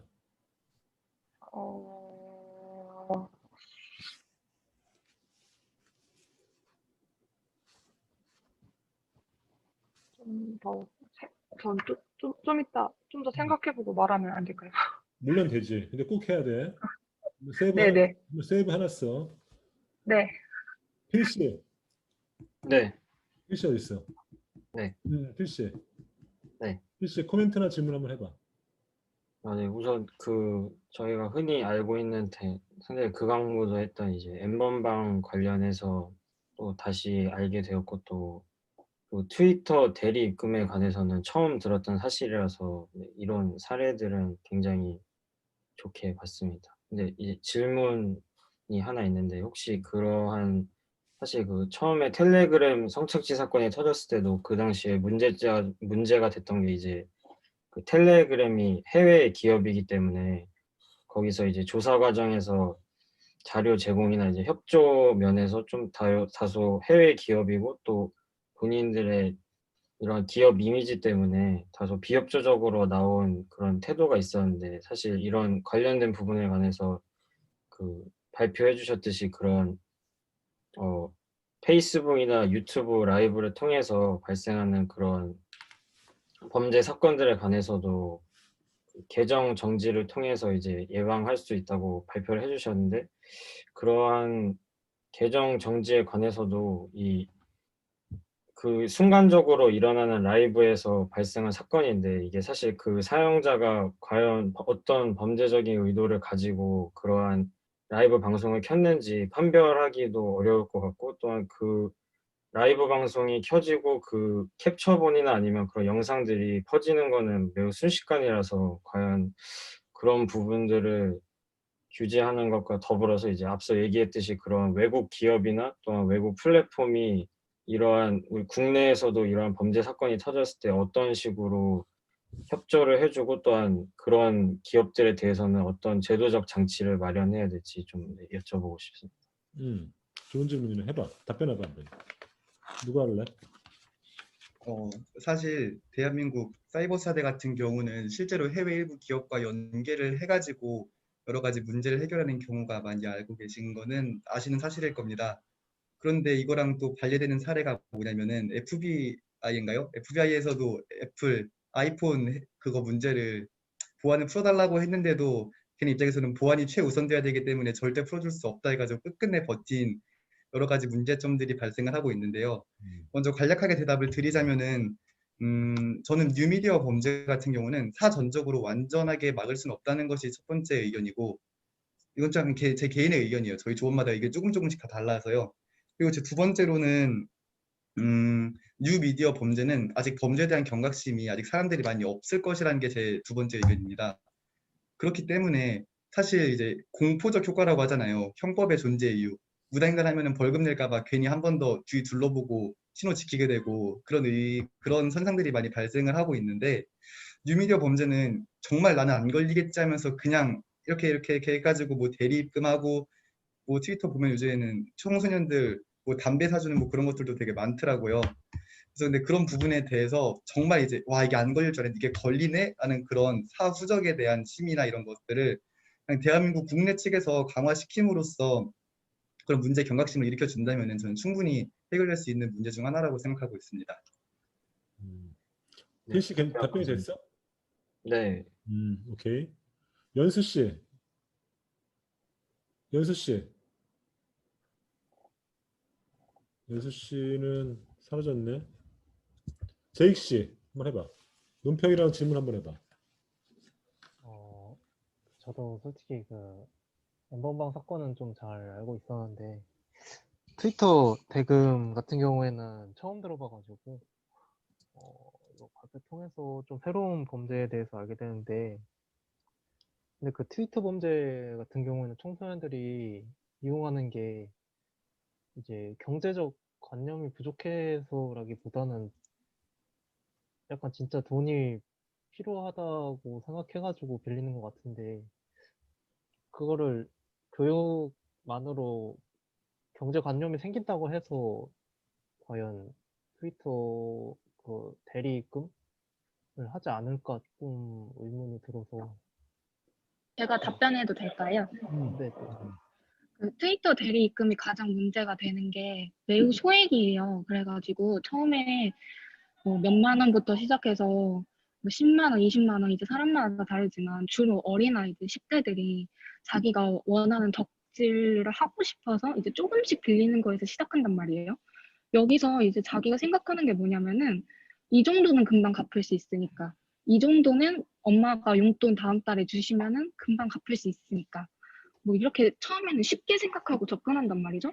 근데 트위터 대리금의 제일 큰 특징이 뭐냐면 지각비나 이런 게 붙어요. 이게 내가 그 사람이랑 약속한 날짜에 돈을 갚지 못하면은 1시간마다 1,000원, 1시간마다 10,000원, 뭐 1시간마다 2만 원 이렇게 해가지고 이틀, 사흘이 지나면은 막 원금의 2배가 되기도 하고 너무 이자가 많이 붙는 거예요. 근데 이걸 아이들이 몰라요. 이게 문제가 이자율이 그 퍼센트가 5%만 돼도 엄청 높은 거잖아요. 근데 장기적으로 보면은 막 200%까지 간다라는 말이 있을 정도로 이자율이 굉장히 높은데 아이들이 그걸 몰라요. 이자율에 대한 감각도 없고 이게 정말 엄청나게 불어날 수 있다는 사실을 너무 쉽게 간과해요. 그래서 이거를 어렸을 때부터 교육을 통해 가지고 이건 문제가 될 수 있다 하고 알려주는 게 그나마 최선의 방법이라고 하는 거죠. 이 소액 대출도 매우 위험할 수 있다고. 그래서 실제로 금융감독원에 신고가 들어온 사례도 굉장히 많이 있다고 알고 있고요. 금융감독원 측에서도 교육의 문제점을 이야기한 걸로 조사할 때 보게 되었습니다. 오케이. 답변이 됐어, 제익 씨? 네, 됐습니다. 감사합니다. 윤경 씨 한번 질문이나 논평 한번 해봐. 네, 저도 N번방 사건은 알고 있었는데 다른 뉴미디어 범죄에 대해서는 이번 발표 통해서 알게 되어서 네, 좋고요. 그리고 질문 하나 있는데 범죄를 잡으려면 뉴미디어 범죄를 잡으려면 검열이라는 걸 어쩔 수 없이 해야 되는데 그 일반 사용자들에게 사생활 침해가 어쩔 수 없이 불가피한 부분으로 발생하게 되잖아요. 그리고 일반 사용자들이 사용을 하면서 불안하거나 이런 부분에 대한 것은 어떻게 생각하시는지 여쭤보고 싶습니다. 답변해봐. 검열에 따른 사생활 침해 문제 어떻게 할 거야? 그래서 이제 그 부분도 저랑 이제 주열하고님이랑 발표 이제 부분 나누면서 끝까지 고민했던 부분 중 하나가 잠시만요. 여기요. 이 부분이거든요. 표현의 자유랑 범죄 예방 저희 중간고사 문제이기도 했었는데 근데 이제 뭐 약간 여기선 제 의견 말해도 되죠, 교수님? 그럼 적준 씨하고 세상이 다 알아. 왜냐면 이제 저는 중간고사 때 사실 그거 가짜뉴스나 이런 거 규제하는 게 좀 맞다고 봤어요. 왜냐면은 그 제 내용을 정확하게 인용을 하자면은 아까도 말씀드렸다시피 이거는 가시적인 범죄가 거의 아니에요. 실제에서 일어나는 게 아니고 약간 사이버에서 일어나는 범죄이기 때문에 사람들이 그것을 자신의 현생과 좀 결부시켜서 생각하는 성향이 좀 크다고 보고 있거든요. 그래서 저는 약간 범죄 예방에 더 필요성의 무게를 가는 게 싫었는데 그렇다고 해가지고 일반 사용자들의 그 검열 문제에 대해서는 정말 어쩔 수 없이 감수해야 하기에는 너무 큰 부분이고 그렇다고 그것을 감수 안 하기에는 저는 범죄 예방이 쪽이 더 무게가 더 실렸기 때문에 전 범죄 예방을 선택을 했었고 그리고 저도 사실 표현의 자유 쪽에는 얼마나 중요한지도 잘 인지를 하고 있기 때문에 약간 한 번 정도 약간 뭐 해야 되죠? 그러니까 형법이나 이런 범죄 예방 제도 장치에 그 근원성을 그대로 살려가지고 내가 정말 아까 말씀드렸다시피 걸릴 수도 있겠네 정도만 하고 사실 그리고 그 후에는 검열을 강하게 안 해도 된다고 생각을 하거든요. 거의 검열이 없어져가지고 어느 정도 일정 수준 이상만 좀 도달하면은 그 후로는 진짜 완전 개방하게 풀어드려도 뭐 우리 국민들이 표현의 자유를 충분히 누리면서 범죄 예방까지 할 수 있다고 생각하기 때문에 그 부분에 그 말씀해 주신 일반 사용자들의 검열에 대한 위험성에 대해서는 저는 솔직하게는 좀 어느 정도 감수를 하면서도 범죄 예방을 하는 게 더 맞다고 생각하는 의견입니다. 다른 분들은 좀 의견이 다르시더라고요. 네. 그러니까 덕준 씨 말은 한 놈 세게 한 번 걸리고 인생 조지면은 다시는 그런 일 안 한다는 거지? 그죠. 이제 그거를 이제 또 이제 저희 미디어의 확산성처럼 한 번에 공포 쫙 뿌리면은 아무도 그거 다음은 난가 하면서 이제 안 해야지 해가지고 그렇게 하면 이제 그냥 하고 그 후로는 이제 검열이나 이런 거 제재할 필요 없이 열어줘도 오케이가 될 것 같다는 게 제 생각이에요. 덕준 씨 이거 알아? 만약에 사형제도가 있는 나라랑 없는 나라랑 어디가 범죄율이 높을까? 사형제도가 있는 나라와 없는 나라 중에서요? 정말 제 생각으로 사형제도가 없는 나라가 범죄율이 더 높을 거라고 생각합니다. 그럴 것 같지. 데이터는 그래야죠 제 의견에 그쵸 제 데이터는 의견에 그렇게 말해주지 않아. 그러니까 사형제도는 죄를 저지르면 이제 최고 그러니까 뭐 생명을 뺏는 거잖아. 그러면 덕준 씨 생각에 따르면은 가장 그 처벌의 강도가 높은 것이잖아. 그러면은 맞습니다. 그 효과에 따라서 범죄가 줄을 것 같은데 데이터는 그렇게 말하고 있지 않아. 그러니까 사형제도가 있는 나라가 더 있는 사형제도가 있다고 해서 범죄가 절대 줄지 않아. 그러니까 세상이 복잡하다는 거지. 그러니까 심플하지 않다는 거야. 근데 뭐 맞아요. 너무 복잡해서 내 의견을 말하는 게 아니라 반박하는 게 아니라 굉장히 세상이 복잡하고 단순히 처벌을 강해서 한 놈만 조져가지고 얘 인생 조져버리면은 다른 사람들이 공포에 떨어가지고 모두 범죄 안 하는 그렇게 심플한 세상이 아니라는 거죠. 우리 세상이. 오케이? 그렇죠. 그러니까 거기에 관심 알겠습니다. 조금 더 찾아보고 오케이. 이건 뭐 네. 답변은 됐어?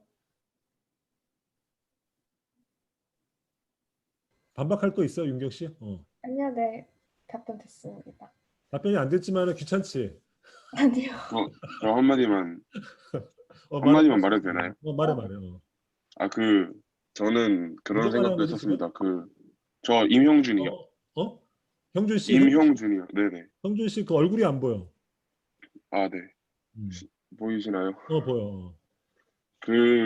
저는 이 검열을 할 때 모든 사람을 검열할 수 없는 거니까 뭐 범죄 전과가 있는 사람들을 추려서 그런 사람들에게만 검열을 이렇게 매기는 것도 일종의 방법이지 않을까 싶었습니다. 왜냐면은 상대적으로 일반인들보다는 범죄 전과가 있는 사람들이 더 범죄를 저지를 확률이 높기 때문에 그 사람들에게만 이렇게 제한적으로 검열하면 어떨까 싶기도 했었어요. 이거 그냥 제 의견입니다. 정현 씨, 이정현 씨, 형준 씨 의견은 어떻게 생각해? 만약 검열을 이렇게 인터넷 사업자를 처벌하다 보면 이제 이렇게 관리 책임을 물고 있잖아. N번방에 대해서 그 법이. 그러면 이제 인터넷 사업자에게 이제 검열을 어쩔 수 없이 요구할 수밖에 없게 되는데 그러면 이제 검열 문제가 걸리잖아. 사생활 침해라든지 개인정보 문제 걸리는데 이 형준 씨 아이디어는 불가피하다. 불가피하니까 검열을 할 때 범죄 저지를 것 같은 놈들 있잖아. 근데 그 사람을 알 수가 없으니까 대개는 한 번 저지른 놈이 또 저지를 가능성이 있으니까 그 놈을 집중적으로 검열하면 어떻겠냐는 아이디어는 어떻게 생각해? 저는 솔직히 검열 자체를 부정하고 싶은 건 아닌데 그런 검열로 인한 과잉 규제가 굉장히 저는 두렵거든요. 그래서 약간 아까 형준님이 말씀하신 것처럼 그거에 대한 제 생각도 약간 오히려 낙인 효과로서 작용할 수도 있다고 저는 생각하거든요. 그래가지고 그리고 또 발표를 들으면서 제가 생각한 게 이게 솔직히 한두 해의 일이 아니라고 저는 알고 있어요. 그래서 막 옛날부터도 뭐 트위터에서 모여서 게릴라 범죄 이런 것도 많고 또 요즘은 딥페이크 이런 것도 되게 유행이잖아요. 그래서 제가 생각할 때는 미디어가 발전함에 따라서 이런 미디어 범죄는 퇴보는 절대 할 수 없고 점점 발전할 거라고 저는 생각해요. 그래서 이게 제가 생각하는 해결책은 이게 계속 덕준님이나 강제성 이렇게 말씀하셨는데 결국에는 저는 시민의식 함양이라고 저는 생각하거든요. 그래서 혹시 이건 질문인데 시민의식을 오히려 함양할 수 있는 방법에 대해서 고민해 본 게 있는지 질문하고 싶습니다. 이거 제가 답변해도 될까요? 네. 이게 저희가 아까 다른 학우님들이 말씀해 주신 것처럼 이 문제에 대해서 저희가 조원들끼리 계속 토론을 했거든요. 이제 뭐 전과자들한테 검열을 하자 뭐 이런 것도 저는 반대를 했어요. 왜냐면은 진짜 말씀하신 대로 낙인 효과고 전과자는 범죄를 한 번 또 저지를 것이다라는 그 프레임이 사실 되게 위험한 거잖아요. 그리고 규제를 하거나 검열을 하면은 사람은 어떻게든 다른 방향으로 튀어요. 지금 이번의 경우도 몇 년 전에 카카오톡 검열한다는 이야기가 있었고 그거에 두려움을 느낀 사람들이 텔레그램으로 옮겨가서 텔레그램이 유명해진 걸로 알고 있거든요. 네, 그래가지고 텔레그램이 그것 때문에 많은 사람들이 알게 되고 보안성이 유명해지니까 이런 그 사람들이 잘 모르는 사이트에서 이런 영상을 찍던 사람들이 그쪽으로 몰려갔어요. 텔레그램으로. 그래서 그 안에서 밑에서 지하에서 고이고 고여서 자기네들끼리의 그 수만 개, 수십 개의 뭐 N번방이 생긴 거잖아요. 그러니까 검열은 너무 위험하다고 해야 되나? 어쨌든 검열로 모든 범죄를 예방할 수도 없고 한다고 해서 좋은 결과가 나올 것도 아니고 저도 그래서 사실 제 생각에도 시민의식 혁명이 제일 좋다고 생각을 하고 그래서 제가 아까 발표에 있었던 그 경기대학교 범죄심리학과 교수님 인터뷰를 제가 따왔는데요. 그 국민들의 성인지 감수성이 제일 중요하다고 생각을 해요. 이게 어쨌든 범죄라는 인식이 있어야 되거든요. 이 문제들이. 근데 이게 미디어잖아요. 중간재잖아요. 사람이 직접 범죄를 하는 게 아니라 중간에 뭐가 껴있으니까 내가 직접 가해자라는 생각이 안 드는 거예요. 이번에 텔레그램 성착취에서도 문제가 되는 부분이 성인지 감수성 부족이랑 이런 괴리. 피해자는 너무 힘들고 이제 인생이 망가지고 너무 심각한 고통을 겪고 있는데 가해자는 몰라요.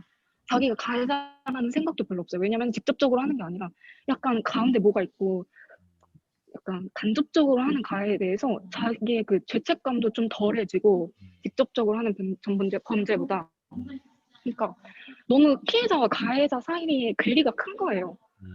이 문제를 이제 어떻게 해결을 하냐 하면은 아무래도 이것도 범죄라는 걸 가르쳐야 되고 왜 이게 범죄고 피해자가 얼마나 어떤 고통을 겪고 있고 평소에 우리가 어떤 생각을 해야 하고 어떤 게 범죄인지 알아야 하는 그런 교육이 굉장히 중요하다고 생각을 하거든요. 그러니까 이런 인식이 보편적이어야 돼요. 한두 명만 아는 게 아니라 진짜 국민들 전체적인 생각으로 당연히 범죄가 나쁜 건 알고 있는데 막 이렇게 세부적으로 들어가니까 이게 와닿지 않는 거잖아요. 이런 것도 범죄고 이제 어떻게 성인지 감수성을 늘리고 더 피해자에게 공감을 하느냐. 일반 여성에게 이렇게 진짜 그냥 평범한 여성들도 피해자가 될 수 있고 몰카 범죄 많잖아요. 그런 교육적인 함량이 사실 제일 중요하다고 생각을 해요. 오케이. 정현 씨 답변 됐어? 네네. 내가 좀 질문해 볼게. 잘했는데 내가 이렇게 물어볼게. 옛날에 20세기 초반기 때 자동차가 개발됐어. 응? 포드가 자동차를 개발하기 시작했어. 그러니까 T10인가 이 자동차를 개발해가지고 마차랑 자동차 같이 다니기 시작했어. 근데 사람들이 자동차에 치여 죽기 시작했단 말이지. 그래가지고 사람들이 마차도 물론 치여 죽지만 자동차에 치여 죽는 경우가 더 많으니까 자동차에 대한 비판이 많았어. 근데 그러면 그때 자동차를 우리가 없앨 수 있나? 없앨 수 없잖아. 그치? 그리고 어차피 자동차가 대세가 되는 거잖아. 그죠? 난 뉴미디어 현상도 난 그렇게 봐. 난 사실 그렇게 보거든. 우리가 보는데 이런 거지. 뭐냐면은 자동차랑 마차의 예를 보듯이 우리가 미디어가 이제 기존 레거시 미디어, TV나 방송에서 지금 같은 이제 SNS라든지 인터넷에서 바뀌더라도 범죄는 존재하는 거거든. 범죄는 항상 존재하잖아. 그치? 그러면은 나는 궁금한 게 이거야. 뉴미디어가 등장했기 때문에 없던 범죄 욕구가 갑자기 더 생겨났는가? 혹은 뉴미디어 때문에 범죄가 더 쉬워졌는가? 이런 게 난 궁금해. 어떻게 봐? 만약에 그런 게 증거가 있으면 뉴미디어 범죄라고 얘기할 수 있는데 만약에 그게 아니고 언제나 세상에 어디서나 사건 사고는 있었고 범죄는 있었다고 한다면은 그냥 그 범죄자가 그 범죄의 수단이나 혹은 그 어떤 도구로서 그냥 뉴미디어를 활용한 것뿐이지 특별한 일은 아니지 않냐 이거지 내 얘기는. 어떻게 봐?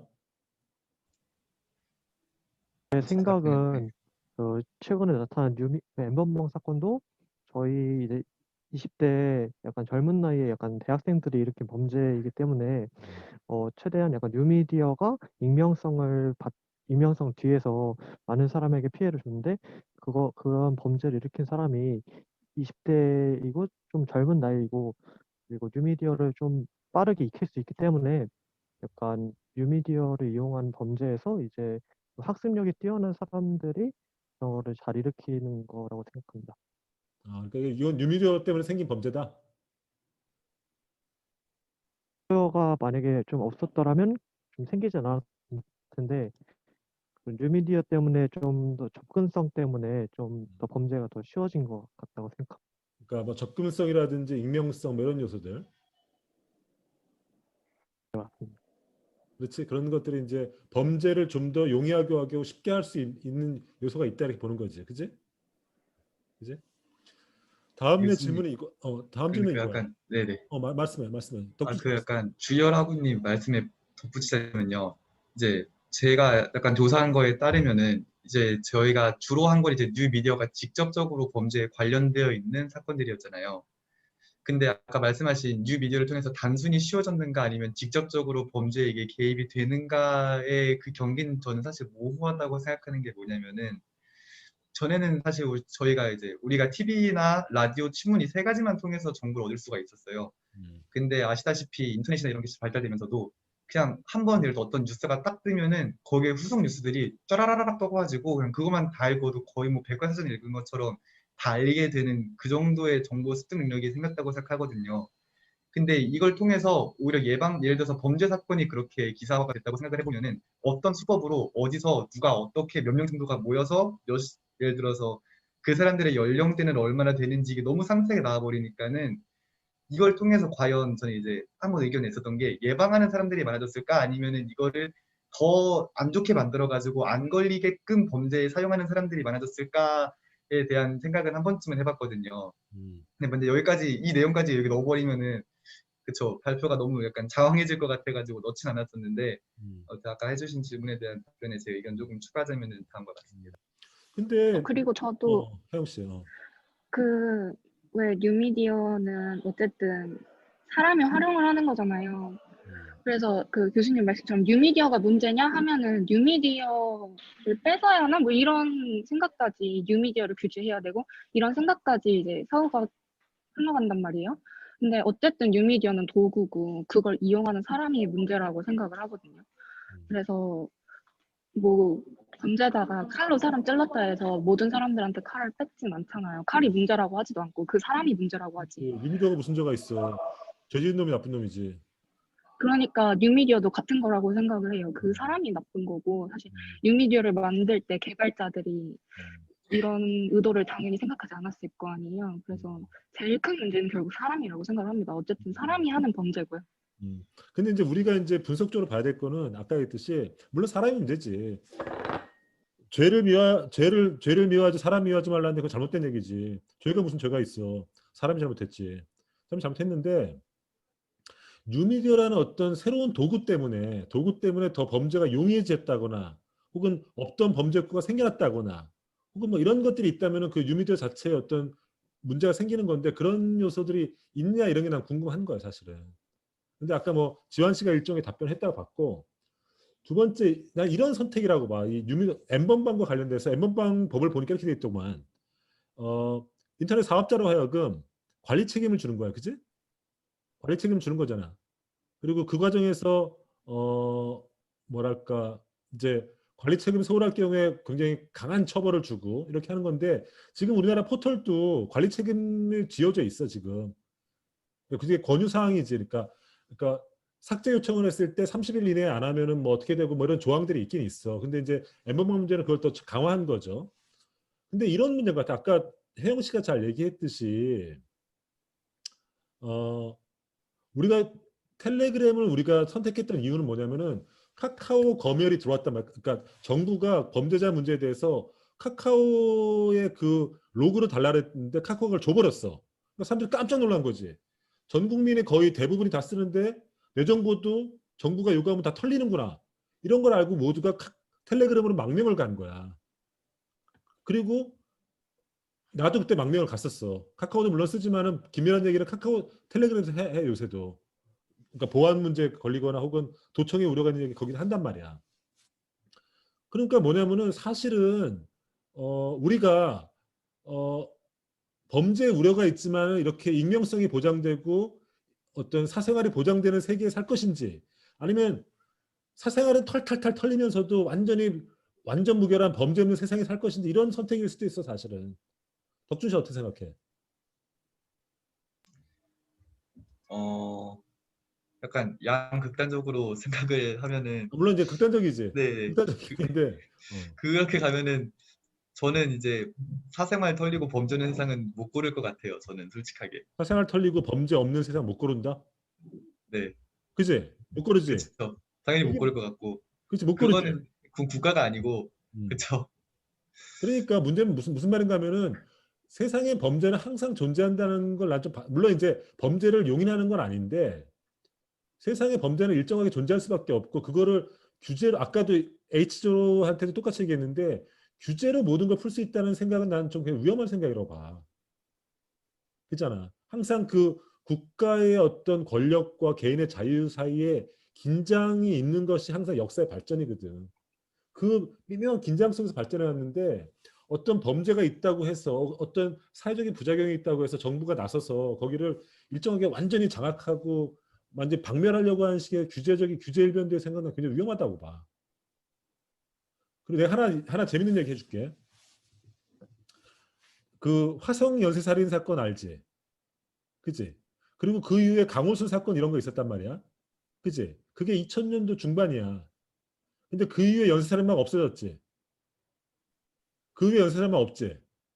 그 후에 연쇄살인마 있다는 얘기 들어봐서 없지. 왜 없어졌을까? 그 이후에 왜 강호순 이후에 연쇄살인마가 없어졌을까? 유영철 이후에. 덕준 씨 왜 없어졌을까? 존재는 하는데 그게 저는 보도가 안 된 건가라고 생각은 한편으로는 드는데 완전 사라진 그러니까 저희 인지상으로는 없어졌다라고는 아는 게 맞는데 진짜 없어졌다는 건 생각을 하지 않아요. 내가 그럼 그 팩트 얘기해 줄게. 가짜 뉴스 아니고 팩트 파인딩 해줄게. 연쇄살인마는 없어졌어.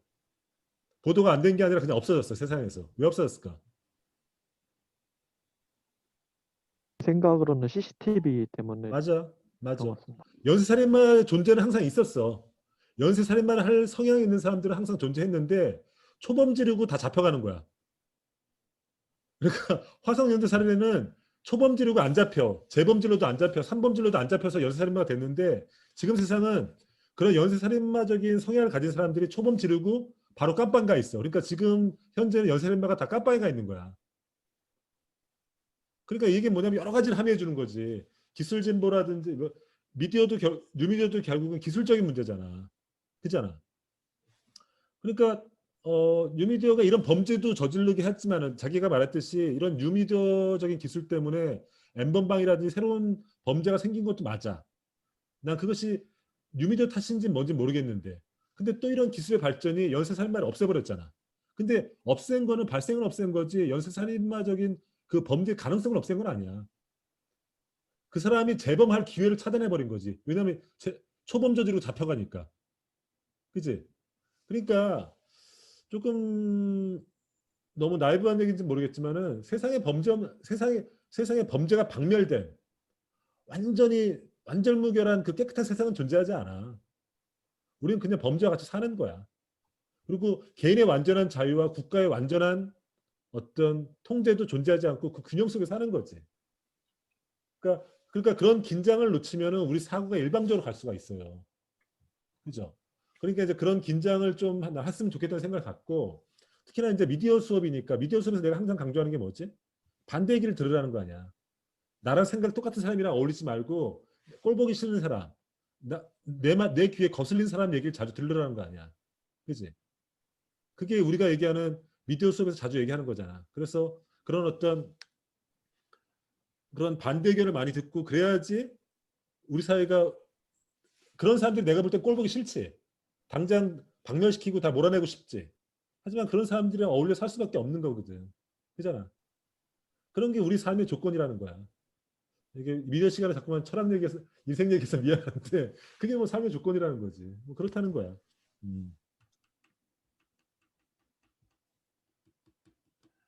오케이. 뭐 내 얘기는 좀 그렇네. 그런 얘기를 하고 싶어. 또 하고 싶은 얘기 있어? 혜영 씨 뭐 하고 싶은 얘기 있어? 아니요, 저희가 하고 싶은 말은 다 전달된 것 같습니다. 덕준 씨는 어때? 네, 저도 다 말씀드린 것 같습니다. 오케이. 이번 제이주도 역시 H조랑 마찬가지로 민지 씨 약간 질문하기로 했지. 논평이랑 질문 한번 해봐. 저 질문은 사실 해시태그 제약에 관련해서 표현의 자유에 대해서 질문을 하려고 했는데 이미 많이 답변을 해주셔서 괜찮을 것 같고 저도 요 발표랑 질문 답변 같은 거 들으면서 지금 뉴미디어로 생기는 문제점이나 범죄들에 대해서 또 제 나름대로 더 많이 생각해 볼 수 있는 발표였다고 생각합니다. 오케이. 네. 오케이. 마무리 말씀은 민지 씨가 잘해줬어. 나도 이렇게 생각하고 나는 좀 그러니까 뉴미디어에 포커스 맞췄으면 좋겠다고 생각했는데 너무 범죄에 맞췄지 않았나 생각했는데 또 얘기를 듣다 보니까 그렇지 뉴미디어 현상일 수 있겠다는 생각이 좀 들었었어. 그래서 조금 역시 마찬가지로 좀 생각의 기회를 뭐 던져준 것 같아. 던져준 것 같고 뭐 그러면서 높이 평가하고 역시 H조랑 마찬가지로 처음 하는 사람은 굉장히 앞 사람의 실수를 볼 수 없으니까 굉장히 부담이 큰데 용감하게 도전했고 또 잘 그 과업을 치른 점에 대해서 내 높이 평가해. 점수가 높다는 얘기가 아니야. 그 도전 정신을 높이 평가한다고. 오케이? 궁금한 거 있어 또? 그러면은 앞으로 자기들이 할 일은 오늘 경험한 것들을 동료들한테, 이 수업 듣는 동료들한테 널리 퍼뜨려줘. 널리 퍼뜨려줘서 준비를 잘할 수 있도록 소문을 미리미리 많이 내줘. 뉴미디어 같은 걸 활용해서. 오케이? 그리고 정현 씨. 정현 씨. 네, 지금 수업 다 끝나가거든, 우리? 네, 수업 이제 12주차 있고 13, 14 두 번 남았는데 네. 이미 뭐 많이 지나왔지만 수업은 어때? 뭐 개선점 있어? 아니요, 저 너무 만족하고 있습니다. 100% 만족하는 걸로. 네, 네. 연재 씨는 어떻게 생각해?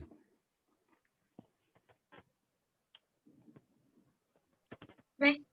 연재 씨는 수업 한 2주 남았는데 그 개선 사항이 있어? 아니요, 저도 만족하고 있습니다. 알았어. 나중에 듣는 걸로 할게. 오케이. 그러면은 2시간 동안 생각보다 해보니까 시간이 많이 걸리네, 그지? 2시간 동안 꼼짝없이 앉아서 얘기를 해야 되네. 근데 뭐 어쩔 수 없지. 뭐 얘기를 2시간 동안 많이 했고, 다들 고생했어. 고생했고 준비를 잘해줘서 너무 고맙고. 그러면 앞으로 절차는 어떻게 하냐면 내가 오늘 녹음한 거를 역시 동영상 방식으로 올려서 다른 선생님과 공유할게. 공유하고 그다음에 여러분들은 자기들이 발표했던 그 동영상 있지, 아니 동영상이 아니라 그 파워포인트 있지, 그걸 역시 올려서 공유했으면 좋겠어. 오케이? 그럼 다 수고했고 안녕. 수고하셨습니다. 수고하셨습니다. 감사합니다. 감사합니다.